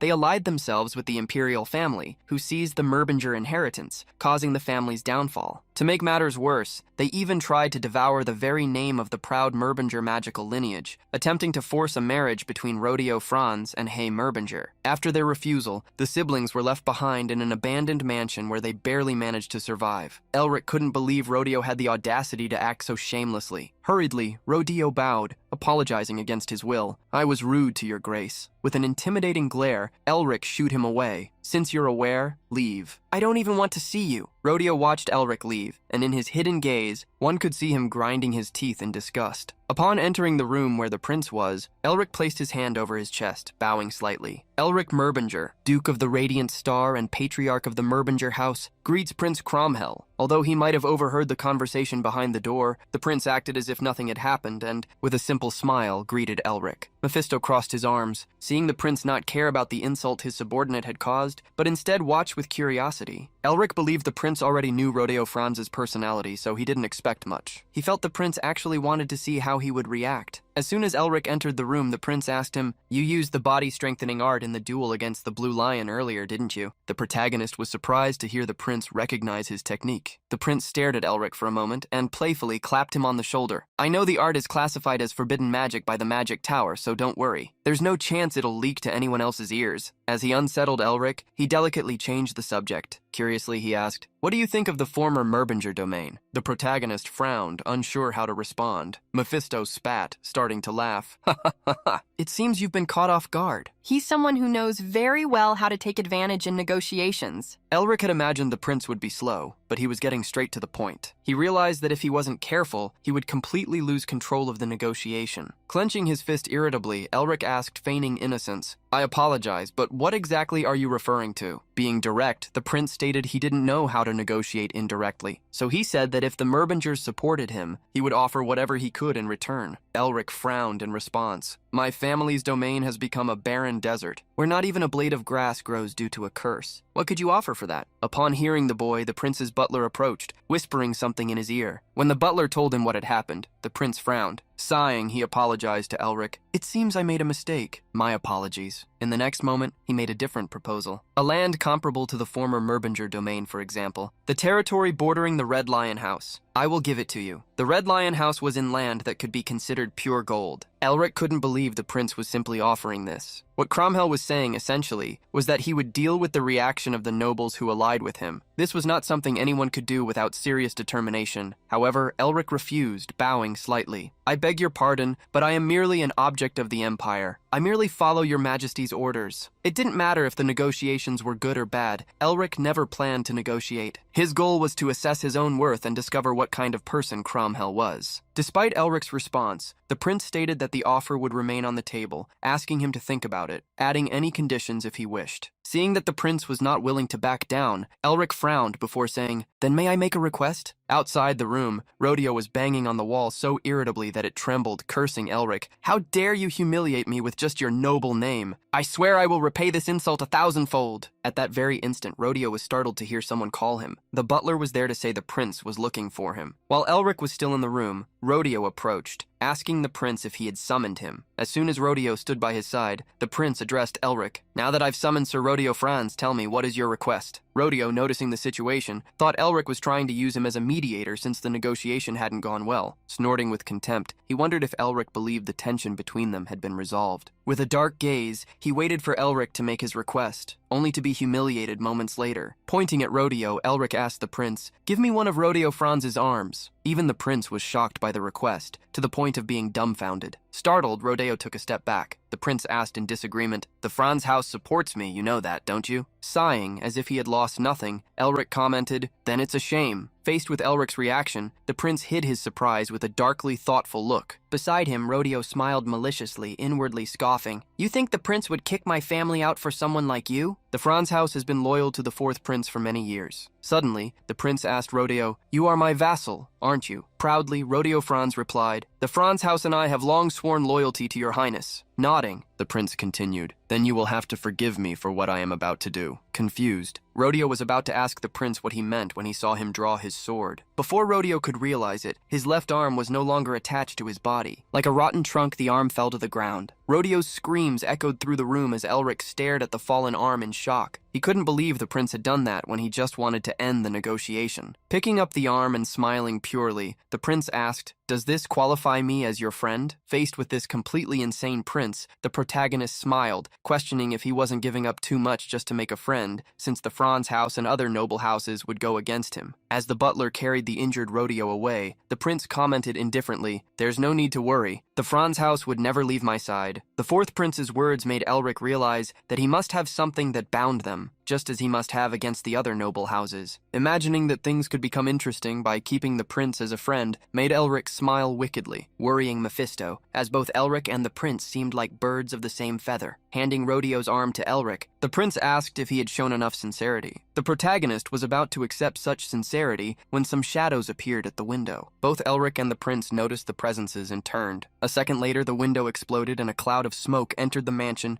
as several hooded men invaded. Hearing the noise, the butler quickly entered the room, concerned about the prince. Seeing the hooded villains, the butler cried out, "Please be careful!" With a dagger in hand, one of the invaders attempted to attack Elric, who promptly dodged. An assassination attempt, despite the presence of the patrol. Himself and the royal guard surprised him, but didn't paralyze him. Immediately, Elric let his mana flow and, extending his hand, froze everything in front of him, including the invaders. Clenching his fist, Elric exploded the ice crystals, which struck the enemies. Looking for the prince around him to protect him, Elric was surprised. The prince hadn't even been touched. Wielding his sword, he was launching energy slashes at the numerous invaders trying to surround him. Repelling them, with a mighty stomp on the ground, the prince created an even larger shockwave, which sent them flying. Flexing his leg muscles, he charged at the enemies in a sword dance that eliminated each one of them, making them leave behind their limbs and lives. In an instant, all the enemies fell like heavy rain. Discovering that he had worried for nothing, Elric smiled. Suddenly, from the large window that had been knocked down, several dozen hooded invaders charged once more, rushing towards the prince. Raising an eyebrow, Elric wondered if they were truly so desperate as to surrender themselves. However, before the invaders could attack, a powerful voice arose from behind them. "Who dares attack the prince?" The Blue Lion, followed by Sean and Elric's own family members, bravely charged under the command, "Eliminate the invaders and protect the prince." Several royal guards also entered the room to protect Cromwell. In an instant, all the enemies were already eliminated, and the prince was surrounded by protection. However, the enemy army seemed endless. Another group of dozens of stealthy swordsmen invaded the property, as if unaware of the fate that awaited them. At this moment, the Blue Lion and the Black Lion exchanged glances. Together, they charged at the enemies, drawing their swords. On one side, the prince wielded his crimson sword with arrogance. On the other, Herman bravely assisted him. Seeing how the rogues were facing two lions, Elric even felt a bit of pity and hummed softly. Activating a magic in his eye, he enhanced his perception to see through walls and find the enemies still hidden. As the battle intensified, various invaders concealed themselves behind walls or pillars. One of them, observing the prince's back, warned the others. Do not fight the blue lion. Focus only on the prince. He raised his hand, waiting to give the signal, and then waved it. As soon as the signal was given, the group that had been hiding charged. However, ice arrows had already been prepared and struck them as soon as they left their positions. The leader of that group, upon seeing his men hit by the arrows, was surprised. With red eyes, he crept, trying to find the origin of the attack. However, a young blonde man was already pointing his fingers at him, preparing a new ice attack. With a malicious grin, Elric muttered, "Pierce." The ice attack traveled across the room, hitting the last of the hiding men. Blowing on his fingers, Elric winked at them, taunting like a child. With his arms crossed, Mephisto questioned what kind of pose he was striking. Shrugging, even Elric didn't know. He just felt it would be cool to replicate. Clicking his tongue, Mephisto mockingly pitied those poor souls. Even with impressive stealth techniques, they had to face a natural enemy. Even while attacking the invaders, Elric frowned, trying to understand who they were and why they dared to launch an attack against the fourth prince. It was because of these doubts that Elric decided he would need to capture some of them to discover their identity. However, someone stopped him, stating that he wouldn't be able to capture them alive. Surprised, Elric encountered his sister. Confused, he asked what she meant. While carrying her great hammer, Hayes sighed, replying, "They've been trained for this. Even if they don't eliminate themselves, a hypnotic suggestion will be activated, and they'll become mentally useless." Surprised that Hayes knew so much, Elric asked if she already knew them. Immediately, Hayes revealed the group's identity: Red Ghosts. Confused, Elric, who didn't know them, asked if this was a real group. Hayes explained that the Red Ghosts had been formed recently, but were extremely secretive. Elric questioned how, by chance, she knew about them. Setting aside a long story, with a grim look, Hayes summarized, "Their leader is a sworn enemy of my mercenary captain." Elric mused, understanding that this was a secret organization never revealed to the public. Suddenly, one of the group's commanders raised his sword, shouting, "All units, retreat!" Seeing how they were trying to flee, Elric decided not to let them leave without him. Using a secret power, he attached some insect familiars to the Red Ghosts, so he could follow them and find out where they would retreat to. With a malicious grin, he boasted, "They would never expect something like this. Would they?" However, suddenly, a dark energy was felt by Elric as a voice echoed through the hall. "If we continue to let them undertake missions like this, the entire organization could be destroyed." Elric quickly looked upstairs. There stood a masked person with 2 swords on their back, someone who, impossibly, had no existence flow at all. The person with a wooden mask picked up one of the swords and commented to themselves, "It seems you're having quite a bit of fun here." As they brandished the sword towards the invaders, they destroyed all the insects stuck to them. Elric gritted his teeth as he saw the enemy notice even the presence of the familiars he had created. The fourth prince stared at that person, questioning, "Are you their leader? Who are you? Who sent you to attack me?" The masked man scoffed in response. "You don't think I'll tell you the whole truth so easily, do you, your highness?" With a smile on his face, the prince let his entire aura overflow into the crimson sword and replied to the invader's leader, "Fair enough. If you were to speak immediately, it would be quite tedious." The prince charged at the invader's leader, followed by the blue lion. The duo leaped to the second floor to confront the enemy head-on. However, the instant they were hit by both swords, the man's body turned illusory, leaving only his voice. "Facing 2 lions wouldn't end well for me." The moment he turned into smoke, he materialized again a step behind. At the same time, he launched a heavy sword attack against the prince and Herman, sending them flying backward. As the duo landed on another balcony, the invader's leader bid farewell. "I would love to continue playing with you, but the situation isn't ideal, so I'm leaving now." A shadow enveloped him, as if a teleportation was being manifested. However, at that very moment, a great blizzard erupted around him, destroying his magic. From behind the masked man, a voice sounded, "You may have invaded easily, but you won't leave the same way." When he looked back, he came face to face with Elric, fist clenched, overflowing with ice and lightning. The intruder evaded the punch, but Elric instantly activated his body-strengthening art, slashing the air before him with the tiger's 1,000-piece claws. A series of attacks rained down on the intruder, who hastily retreated. Elric's powerful slashes tore through the walls, leaving openings that revealed the night sky. The intruder glanced at the cuts in the building's structure and commented, "Getting hit by that could be dangerous." Not giving him a chance to retreat further, Elric used an imprisonment magic, creating ice chains to surround the enemy. However, the intruder brandished his weapons and broke the chains with ease. The next instant, he attempted to leap from the second floor, but as he landed, he found the floor frozen and ice arrows flying towards him. Brandishing his sword once more, he turned the ice arrows into snowflakes in the wind. The following instant, he encountered a new adversary. Wow, the only woman from the Black Skulls and the patriarch of the Merbinger are working together? With her hammer in hand, Hayes swung it at the intruder, blocking his escape route. The hammer struck the ground as the enemy had already retreated. Surrounded by multiple opponents, the intruder saw his situation becoming complicated. Elric and Hayes attacked from the front, while the lions advanced from behind. Alone, he found himself with no alternatives. Using a trump card, he caused an explosion at his feet,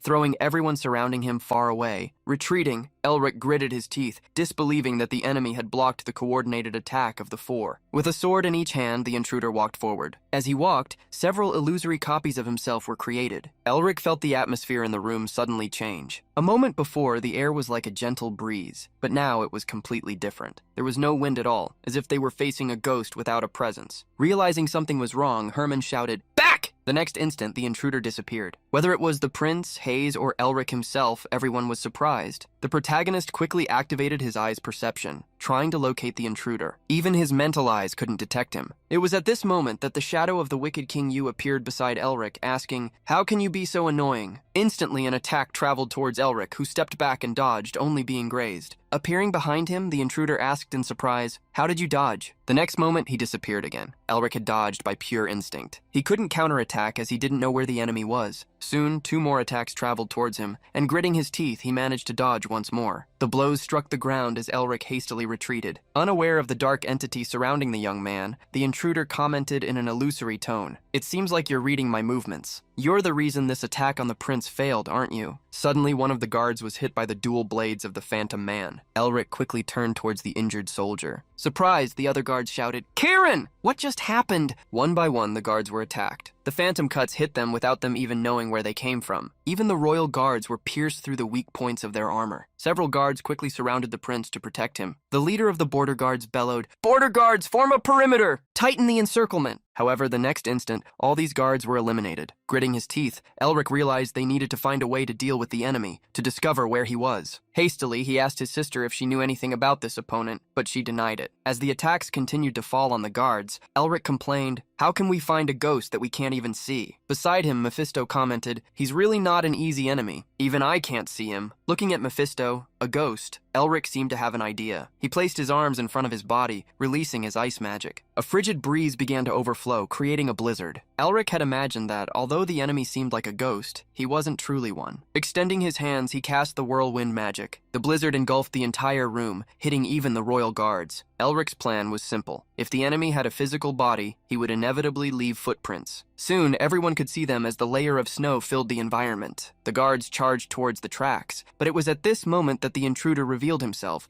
counterattacking and destroying them. Even with his movements exposed, after eliminating the royal guards, he was free to attack the prince. The intruder immediately charged, coming face to face with Cromwell in the blink of an eye. However, Elric would not allow him to touch the prince. Extending his hand, he created a large ice wall between them. The enemy's attacks fell upon the barrier, breaking it into smaller cubes, but in the meantime, the prince managed to retreat. Seeing Elric interfere again, the intruder turned against him. Furious, he decided to get rid of the Merbinger patriarch first. But someone he had forgotten appeared behind him. "How dare you divert your attention from me?" The blue lion appeared the moment the intruder was distracted. Irritated, Herman launched an attack which the intruder managed to block at the last second, brandishing his sword. Herman's blows fell heavily upon him, and although he defended well, he found it difficult to face him head-on. Furthermore, because of the young Merbinger, he was unable to use his stealth arts. At that moment, the intruder spotted something outside the residence, a white mist that began to enter the premises. Needing to focus on the battle against the blue lion, he couldn't pay attention to what was approaching from outside. As soon as he retreated, he felt an overwhelming brute force that left no room for resistance. Through the broken window flying in the sky, White Knight had emerged. Augustin gritted his teeth, annoyed, and bellowed, "Are you in trouble just because you can't catch a simple rat?" The surviving guards felt relieved to see him. The intruder hastily sheathed his swords, knowing there was nothing left for him but to try and escape. Elric smiled confidently,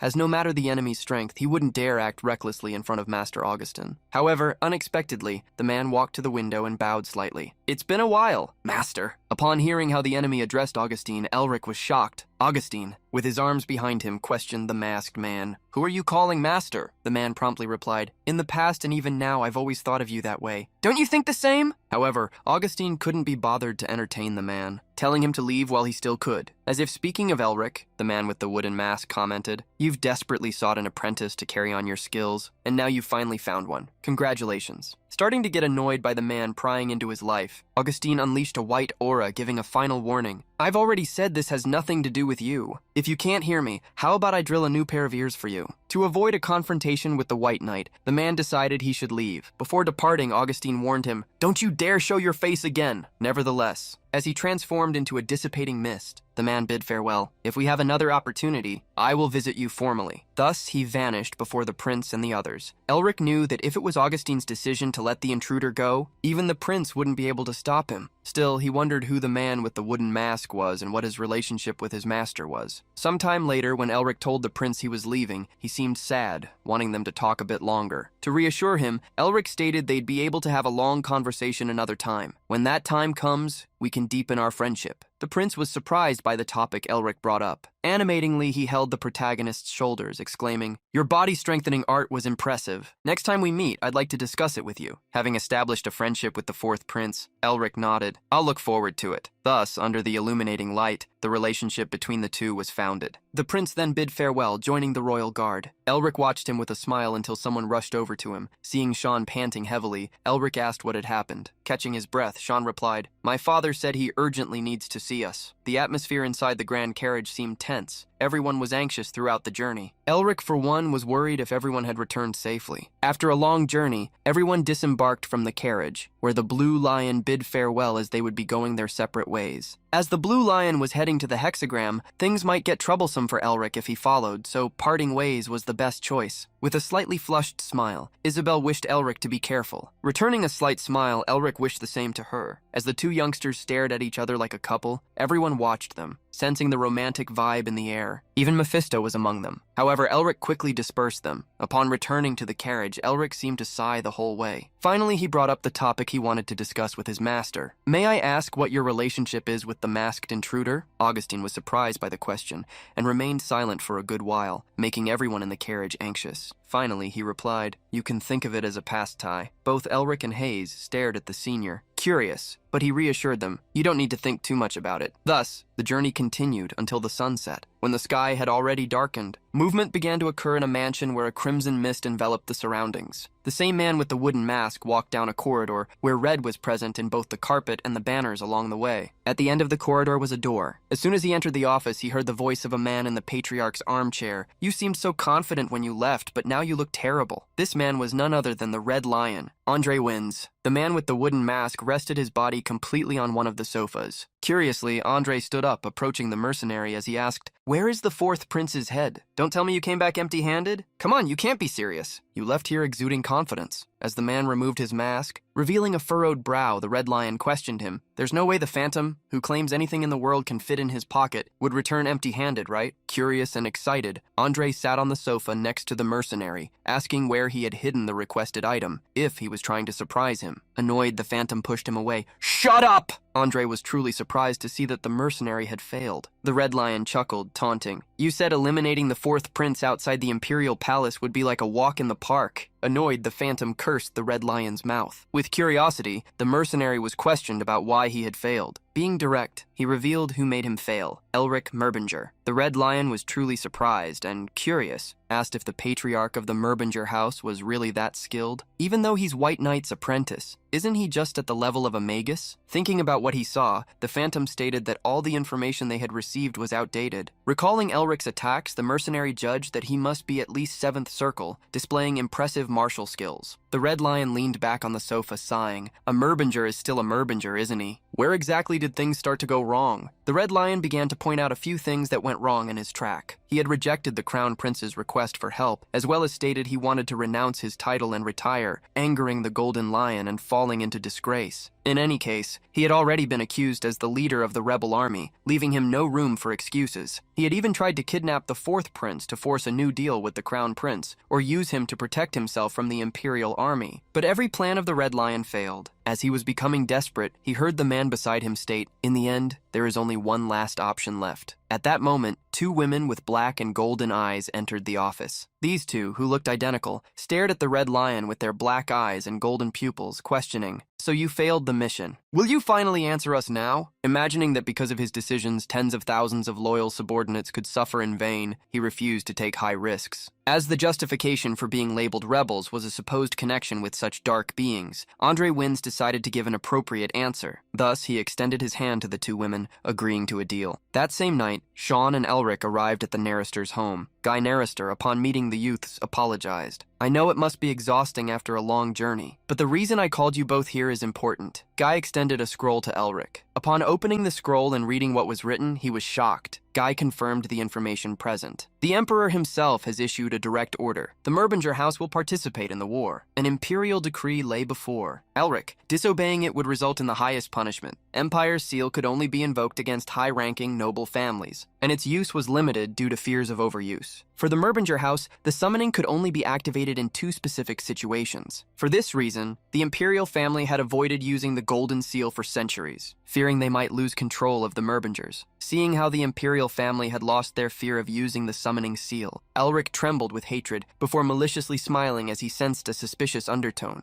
Mephisto, reading the summons, snorted in derision. It's like they're digging a trap and telling us to fall into it. Aren't they basically saying they'll attack you head on? Furious at the news that Elric had to fight in the war, Sean stood up, proclaiming his outrage at the Merbinger family being treated as mere vassals. Angrily, he questioned if his father would do nothing. Calmly, Guy told his son to lower his voice. As Sean sat down again, Guy continued, I am also displeased with the Empire's attitude of disregarding our house. There's no way the Empire doesn't know that the Merbingers had an inherent pact with us. Seeing the Empire use them to destabilize their relationship with the Merbingers, Guy couldn't fathom the true intention but was certain of one thing. This decree is too careless. It doesn't seem like something the Emperor himself stamped. Stating this, Guy asked if Elric hadn't noticed it either. With the decree in hand, Elric remarked, If I oppose it, I'll be condemned for plotting against the Empire. But if I obey, I'll be sent as a pawn to the battlefield. Whichever choice I make, the Empire loses nothing. As they left Guy's office, Sean saw his friend guffaw and questioned why he was laughing if he was being forced into a trap. Revealing that he was already going to join the war anyway, Elric asked why he couldn't laugh. With a malicious glint in his eye, he threatened aloud, I was already wondering how I was going to bury that damned crown prince. Elric then spoke mentally with Mephisto, asking if they could handle both Grigory and the crown prince, as the latter was looking for the former. Crossing his arms, Mephisto questioned if that wasn't what the young man did best. Curious, as there were still 2 months until the deadline, Sean asked Elric what he would do in that time. Turning with a smile, Elric revealed he would do 2 things and would need his help. Upon hearing he'd be involved in something unexpected, Sean almost jumped back. The Central Magic Administration Office was as vast as a palace. Within its premises, a man in his office stared out the window, cursing, Annoying bastards! I can't believe there are still idiots who only rely on their noble birth. In his hand was a letter from the Narrister family, a special eligibility recommendation for the mage certification exam. Flipping to the next page, he gritted his teeth, discovering who was behind it, Elric Merbinger. Some time ago while traveling, Sean had asked his friend if he really needed a certificate at that moment. Elric then explained that by having a mage license, he could secure an officer's post in the army. Remembering Elric was the Radiant Star Duke, Sean expected he would already hold such a post anyway, so he questioned why he would bother. Elric stated that if he obtained such a post solely through his status, he would be bound by restrictions, among other things. Sean surmised Elric wouldn't reveal what other things would hinder him, and with a smile, Elric revealed those were tied to his own family. Still, Sean worried about the exam, which was notoriously difficult. Elric, however, corrected him, recalling, Even though I always failed at the academy due to my illness, I was always first in magic theory. Angrily, Sean advised him not to compare academy tests to the mage exam, which was 100 times more difficult. Sean explained why the exam was so arduous. Each examiner sets their own content. If you end up facing that professor named Brian, you'll be in trouble, as his pass rate is 1 in 1,000. Unconcerned, Elric looked out the window, stating that if so many failed, they were simply useless. Changing the subject, Elric asked if the test duration was indeed 8 hours. As soon as Sean confirmed, he opened the carriage door, advising, Take a break and wait for me. I'll be back in 30 minutes. Upon arriving at the Magic Administration Office, Elric found a gray-haired man who introduced himself. My name is Brian, a grade 5 examiner at the Central Magic Administration Office. You are Elric Merbinger, the applicant, correct? Confirming his identity, Elric asked if they could begin immediately. Brian, having verified Elric's identity, turned to proceed. Seeing they would face the man they had spoken of, Mephisto asked Elric if he would be all right. As he followed the examiner, Elric shrugged. After a few minutes of walking, they reached a room with numerous floor-to-ceiling windows and an 8-pointed star in the center of the floor. There was only one table where Elric sat. The examiner picked up some papers and, approaching, revealed, The first test is written. 600 questions in total. Elemental theory, physics, necromancy, alchemy, ancient studies, dark magic, among others. The use of magic is prohibited, and its use will be considered cheating. With that, he placed all the documents inside a book before Elric. Scratching his ear, Elric scoffed indifferently. Do I by chance need magic for this? Even though he knew Elric was the so-called hero of Licente who had cured his illness, such arrogance drew attention. Brian decided to see what game he was trying to play, appearing there to use the press and thus raise the name of his fallen house again. Gritting his teeth in disgust, Brian restrained himself and announced, "You may begin." Immediately, Elric opened the test booklet. Seeing how Elric even hummed while answering, the examiner believed he was merely scribbling nonsense, as even Natasha Narister, the only examinee to achieve a perfect score, had agonized over the questions the entire time. A few minutes later, Elric closed the test booklet and, with a confident smile, announced, "Done. It's finished." Brian, seeing that only 15 minutes had passed, scoffed internally, imagining the young man hadn't even pretended to try. Sighing, he muttered to himself what a disgrace he was witnessing, as he had respected the Merbinger house in the past. Still, he needed to check the test result. Running his ring-adorned hand over the mirror on the book's cover, he unexpectedly saw the test score increase. Before the examiner's eyes, the score of 600 points on the test was announced. A perfect score. Mouth agape, Brian wondered how he had achieved it. At that very moment, Elric woke the examiner, asking if they could proceed to the second test. Sweating profusely,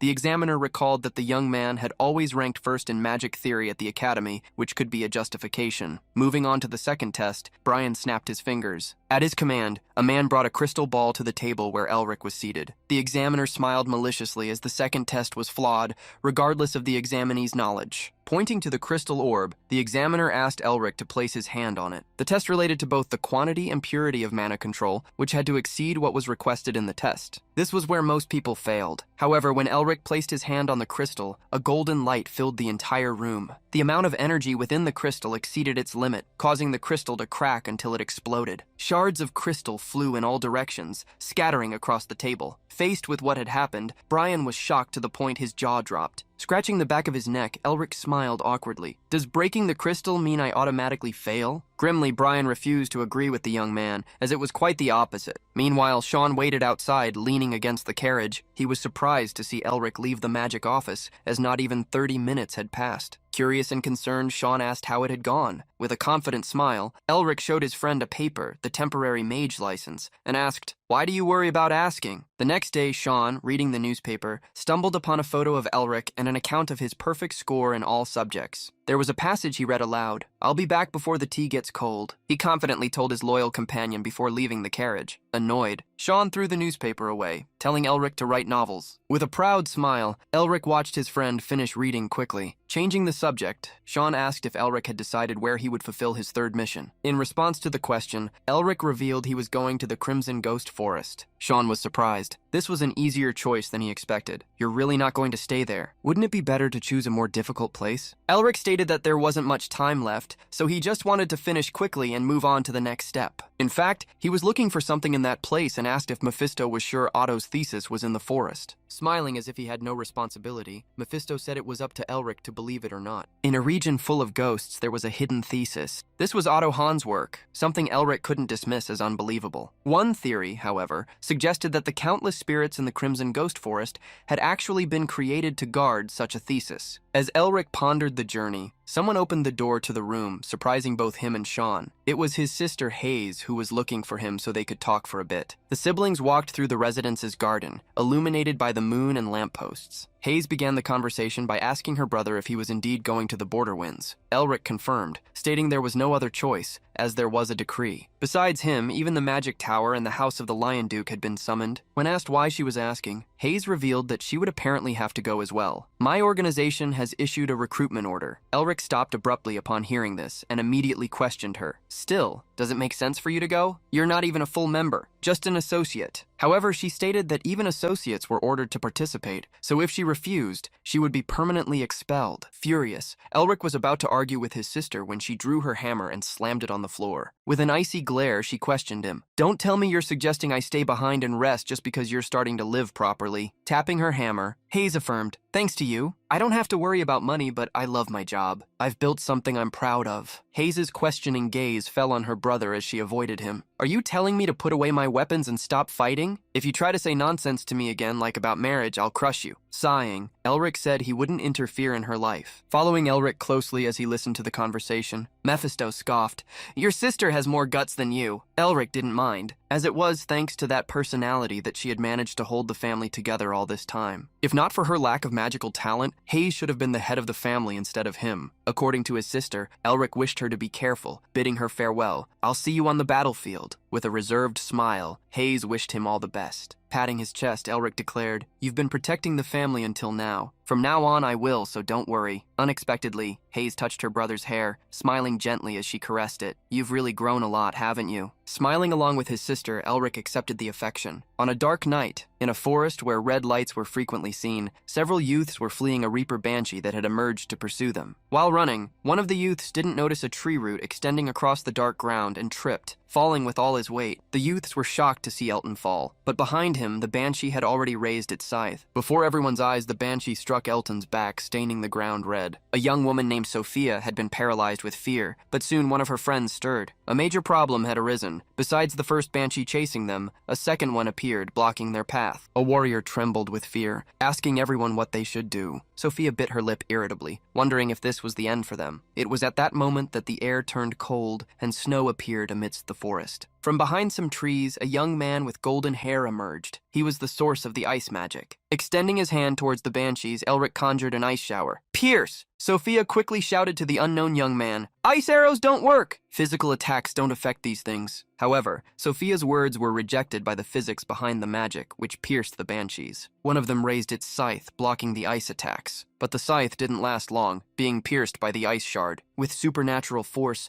the attack not only went through the scythe, but also the banshee behind it. Thus, the creatures were eliminated, and the group was saved. The young priestess Sophia and the two surviving guards were shocked to see the result of the swift battle. On Elric's arm, the ice symbols still glowed. Sighing, he felt relieved. Finally defeated one. Elric thanked the Dark King Yu as the ghosts kept flying around, preventing him from finishing the mission. Now he just needed to collect 8 more ghost essences, having just obtained 2. Yu always wanted to help, but Mephisto was against it. "Didn't I tell you before? This thing is best ignored for your sanity's sake." Yu, seeing Mephisto ridicule him, retorted, "A creature with just a shell dares to say so much? Even spirits despise you." The phantom crocodile's mockery enraged the Dark King, who roared back, "Despise me? How could mere spirits comprehend the greatness of a king like me?" While the two dark beings argued, Elric tried to ignore them. Regardless, he still needed to understand why there was a Reaper Banshee in such a place, as they only appeared in the depths of the forest. Looking at the marks on his own arm, Elric also felt the dark energy fill the air and be absorbed by the winter seal. To him, this could only mean that Otto's thesis was nearby. As he looked at a path ahead, Elric heard someone call him. The young priestess and the 2 traveling guards bowed, thanking him for saving them. Reassuring them, Elric said he had only done what he should. Changing the subject, he asked the trio why they were being chased by banshees. It was at this moment that he saw, in the torn bag of the attacked guard, a book. Elric frowned fiercely. On the cover of that book was his family's crest. While Sophia and the guards were excited by Elric's deed, he clenched his fist furiously, a tremendous hatred dominating him. Elric gritted his teeth, inwardly questioning, "How dare they lay their hands on my family's possessions?" Mephisto appeared beside Elric, laughing mockingly when he discovered the culprits were grave robbers. However, Elric stated it might be for the best, leaving the Dark King confused. Internally, Elric told Mephisto, "These bastards will definitely dig their own graves." Sophia, in tears and unaware of Elric's thoughts, pleaded, "I'm sorry, but could you help us with one more thing? We still have friends trapped inside the dungeon. We'll reward you if you help us, so please, help us." Sophia and her 2 companions bowed their heads, begging for Elric's assistance. The protagonist agreed, asking where their friends were. Sophia and her knights became excited, thanking Elric. Immediately, the priestess pointed a path, urging them to hurry before more banshees appeared. Despite flashing a cute smile at Elric, as soon as she turned away, the priestess smirked maliciously at her companions. However, such an action did not escape Elric's notice, nor Mephisto's, who felt pity for the 3. Pathetic, to think they'd actually meet you and dig their own graves. Sometime later, the group arrived at a cave entrance pointed out by Sophia. The cave, at the foot of a mountain, was in an extremely dark location where sunlight barely reached, due to the clouds, the mountain itself, and the dry trees surrounding it. Before the young blonde-haired man entered the cave, Sophia stopped him. With a smile that seemed to try and charm him, she asked, "May I ask the name of our savior?" Elric quickly replied, "My name is Rick." Mephisto was quite annoyed to see him use a name he'd used before. Elric's imagination wasn't his strong suit. Sophia immediately hugged Elric's arm, saying, "Oh, Mr. Rick, Your name is as extraordinary as your talent for magic." Elric feigned humility to try and push her away, but she clung even tighter to his arm, blushing, and asked, "If it's not impolite, may I ask what magic school you follow? I really want to repay the favor." Firmly stating she didn't need to worry, Elric pulled away, asking if her friends weren't in danger. Upon seeing the self-proclaimed Rick distancing himself, Sophia and her companions were shocked. The group leader couldn't believe he had maintained a completely neutral expression, even with her throwing herself at him. However, it no longer mattered to her, as, while his magic was impressive upon entering the cave, he would be trapped. She and her friends were already looking forward to their other companion finishing off the dungeon guardians, so they could betray the stranger and take his treasures. She nodded to one of the soldiers beside her and inwardly hummed, "I'll be counting on you, dear foolish noble." With Elric leading the group, the four entered the dungeon. As they followed the stone brick floor, Elric stopped, asking Sophia where her companions were. Making an excuse, she replied, "They were here when we fled. If they're still around, they should be hiding in the fourth chamber." Following their plan, Elric continued, warning them to be careful, as they didn't know what might appear. The moment he uttered such words, several Reaper banshees emerged. Terrified, Sophia fell to the ground. At least 4 monsters charged at Elric and the frightened group. Sophia screamed with all her might, "Please help us!" The protagonist extended his hand, and the wolf and winter tattoo engulfed the banshees in a layer of ice. Even Sophia and her group were affected by the cold, questioning what Rick was doing, and wondering if he didn't know banshees weren't affected by such attacks. However, to their surprise, the Reaper banshees were indeed frozen. To them, this was unbelievable, as such phantom-type monsters shouldn't be affected by elemental magic. After freezing the banshees, Elric looked back, asking if the group was all right. Stuttering, Sophia nodded in agreement. She was helped up by one of the soldiers and managed to stand. Seeing how powerful the self-proclaimed Rick was, Sophia wondered if he possessed sacred powers or something similar to combat the banshees. Still, she was confident he wouldn't be able to handle the dungeon guardians. As soon as he started fighting such monsters, it would be her chance to strike. Sophia's plan seemed good, but at the crucial moment, her jaw dropped. Wherever Elric passed, he froze the monsters, urging the group to hurry, as every minute there was a minute more in danger. Sophia, taken aback, couldn't believe that even after using so much magic, Rick hadn't depleted his energy and seemed completely calm. Elric was quite happy to have found this group of thieves, because thanks to them, he didn't have to wander the forest to find Otto's tomb. Likewise, he and Mephisto could take back the stolen artifacts and return them to their rightful places. Mephisto was equally happy, as he had managed to absorb some dark energy. There wasn't anything better he could ask for. In a tone of surprise, the dark being you commented doubtfully, "What an unexpected turn of events. I heard Merbingers were natural enemies of the Inhumans, but you know how to use the Inhumans' powers?" Elric realized from Yu's comment that this part of his family's history remained a mystery, even to him. He recalled that to restore Ottohan's winter, he would need to create a seal using dark relics and forge a new form for himself. Each guardian protecting that place held a fragment of this seal, but in their greed for power, they let themselves be consumed by darkness, spreading devastation across the world. Despite having a hunch, Elric had nothing but that. He still needed to seek the truth somewhere around there. After reaching a turn, Sophia pointed ahead, stating, "If we take this corridor, it will lead to the depths of the dungeon." Elric was undeterred, following the indicated path. It was then that he found a huge door, sealing an unknown room. Facing the door, he used the power in his eyes to discover more about it. Elric managed to draw all the mana flow from the dungeon to that door, meaning this was the final point. Pointing to the door, Elric asked Sophia if her companions were trapped on the other side. Feigning desperation, she replied, "Yes. There's something terrible in there, please be careful." Elric didn't care and with both hands pushed the doors open. Slowly, the light from within illuminated the surprised faces of Elric and even Mephisto. In one corner, there were some beakers of potions, but the most striking were the aligned dark soldiers. In the center of the room, some people lay on the ground, likely victims of them. In the soldiers' eyes, the glow of mana could be seen, while a metallic clang could occasionally be heard from their armor. Sophia took a step back upon seeing that these dark soldiers were reacting. She gritted her teeth and bit her lip, trying to contain herself. The last time they were in this place, only one soldier had reacted, and that single soldier had completely defeated them. As the mage was strong, she didn't believe she could face both monsters at once. She looked at her partners, who understood that if the mage perished, they wouldn't be safe either. Immediately they turned, intending to leave. However, at that moment the room began to tremble. Sophia quickly looked back, trying to understand what was happening. Before her, all the dark knights knelt before the man called Rick. Unsure why the Guardians were kneeling like loyal vassals before their lord, the group watched as Rick walked towards them. The protagonist advanced into the midst of the soldiers, observing the Merbinger house crest on their chests and analyzing them carefully. Sophia's companions were shocked, wondering what Rick was doing. One of them asked fearfully, "What if we follow him and they suddenly turn against us?" However, Sophia rebuked them. "If you want to go back, be my guest." This mage has just discovered the secret of the dungeon. With a greedy glint in her eyes, she questioned them. "Are you insane to give this up?" Hurriedly, Sophia's two companions followed her into the room, the door closing behind them. Inside the room, Elric's inherited pendant gathered a large amount of energy as he headed towards the potions. Looking back, he wondered if the Guardians were Otto Hahn's servants. Servants who protected their master's deeds even in the afterlife weren't common. This made Elric wonder if, when he rebuilt his house, he would find loyal servants like them, as well as trustworthy allies. Upon reaching the end of the room, Elric noticed a pulsing energy on the wall. The energy overflowed from a spiral symbol carved into the stone, the same magic that had been placed at the entrance of the Snow Mountain King's tomb. With his family heirloom in hand, Elric brought the pendant closer to the center of the carved spiral patterns. As the energy came into contact with the object, the light on the wall exploded in a rapid flash. On the faces of Elric and Mephisto, surprise arose at what was revealed. There, the great ancestor who created the Merbinger up to its foundation, spanning hundreds of years,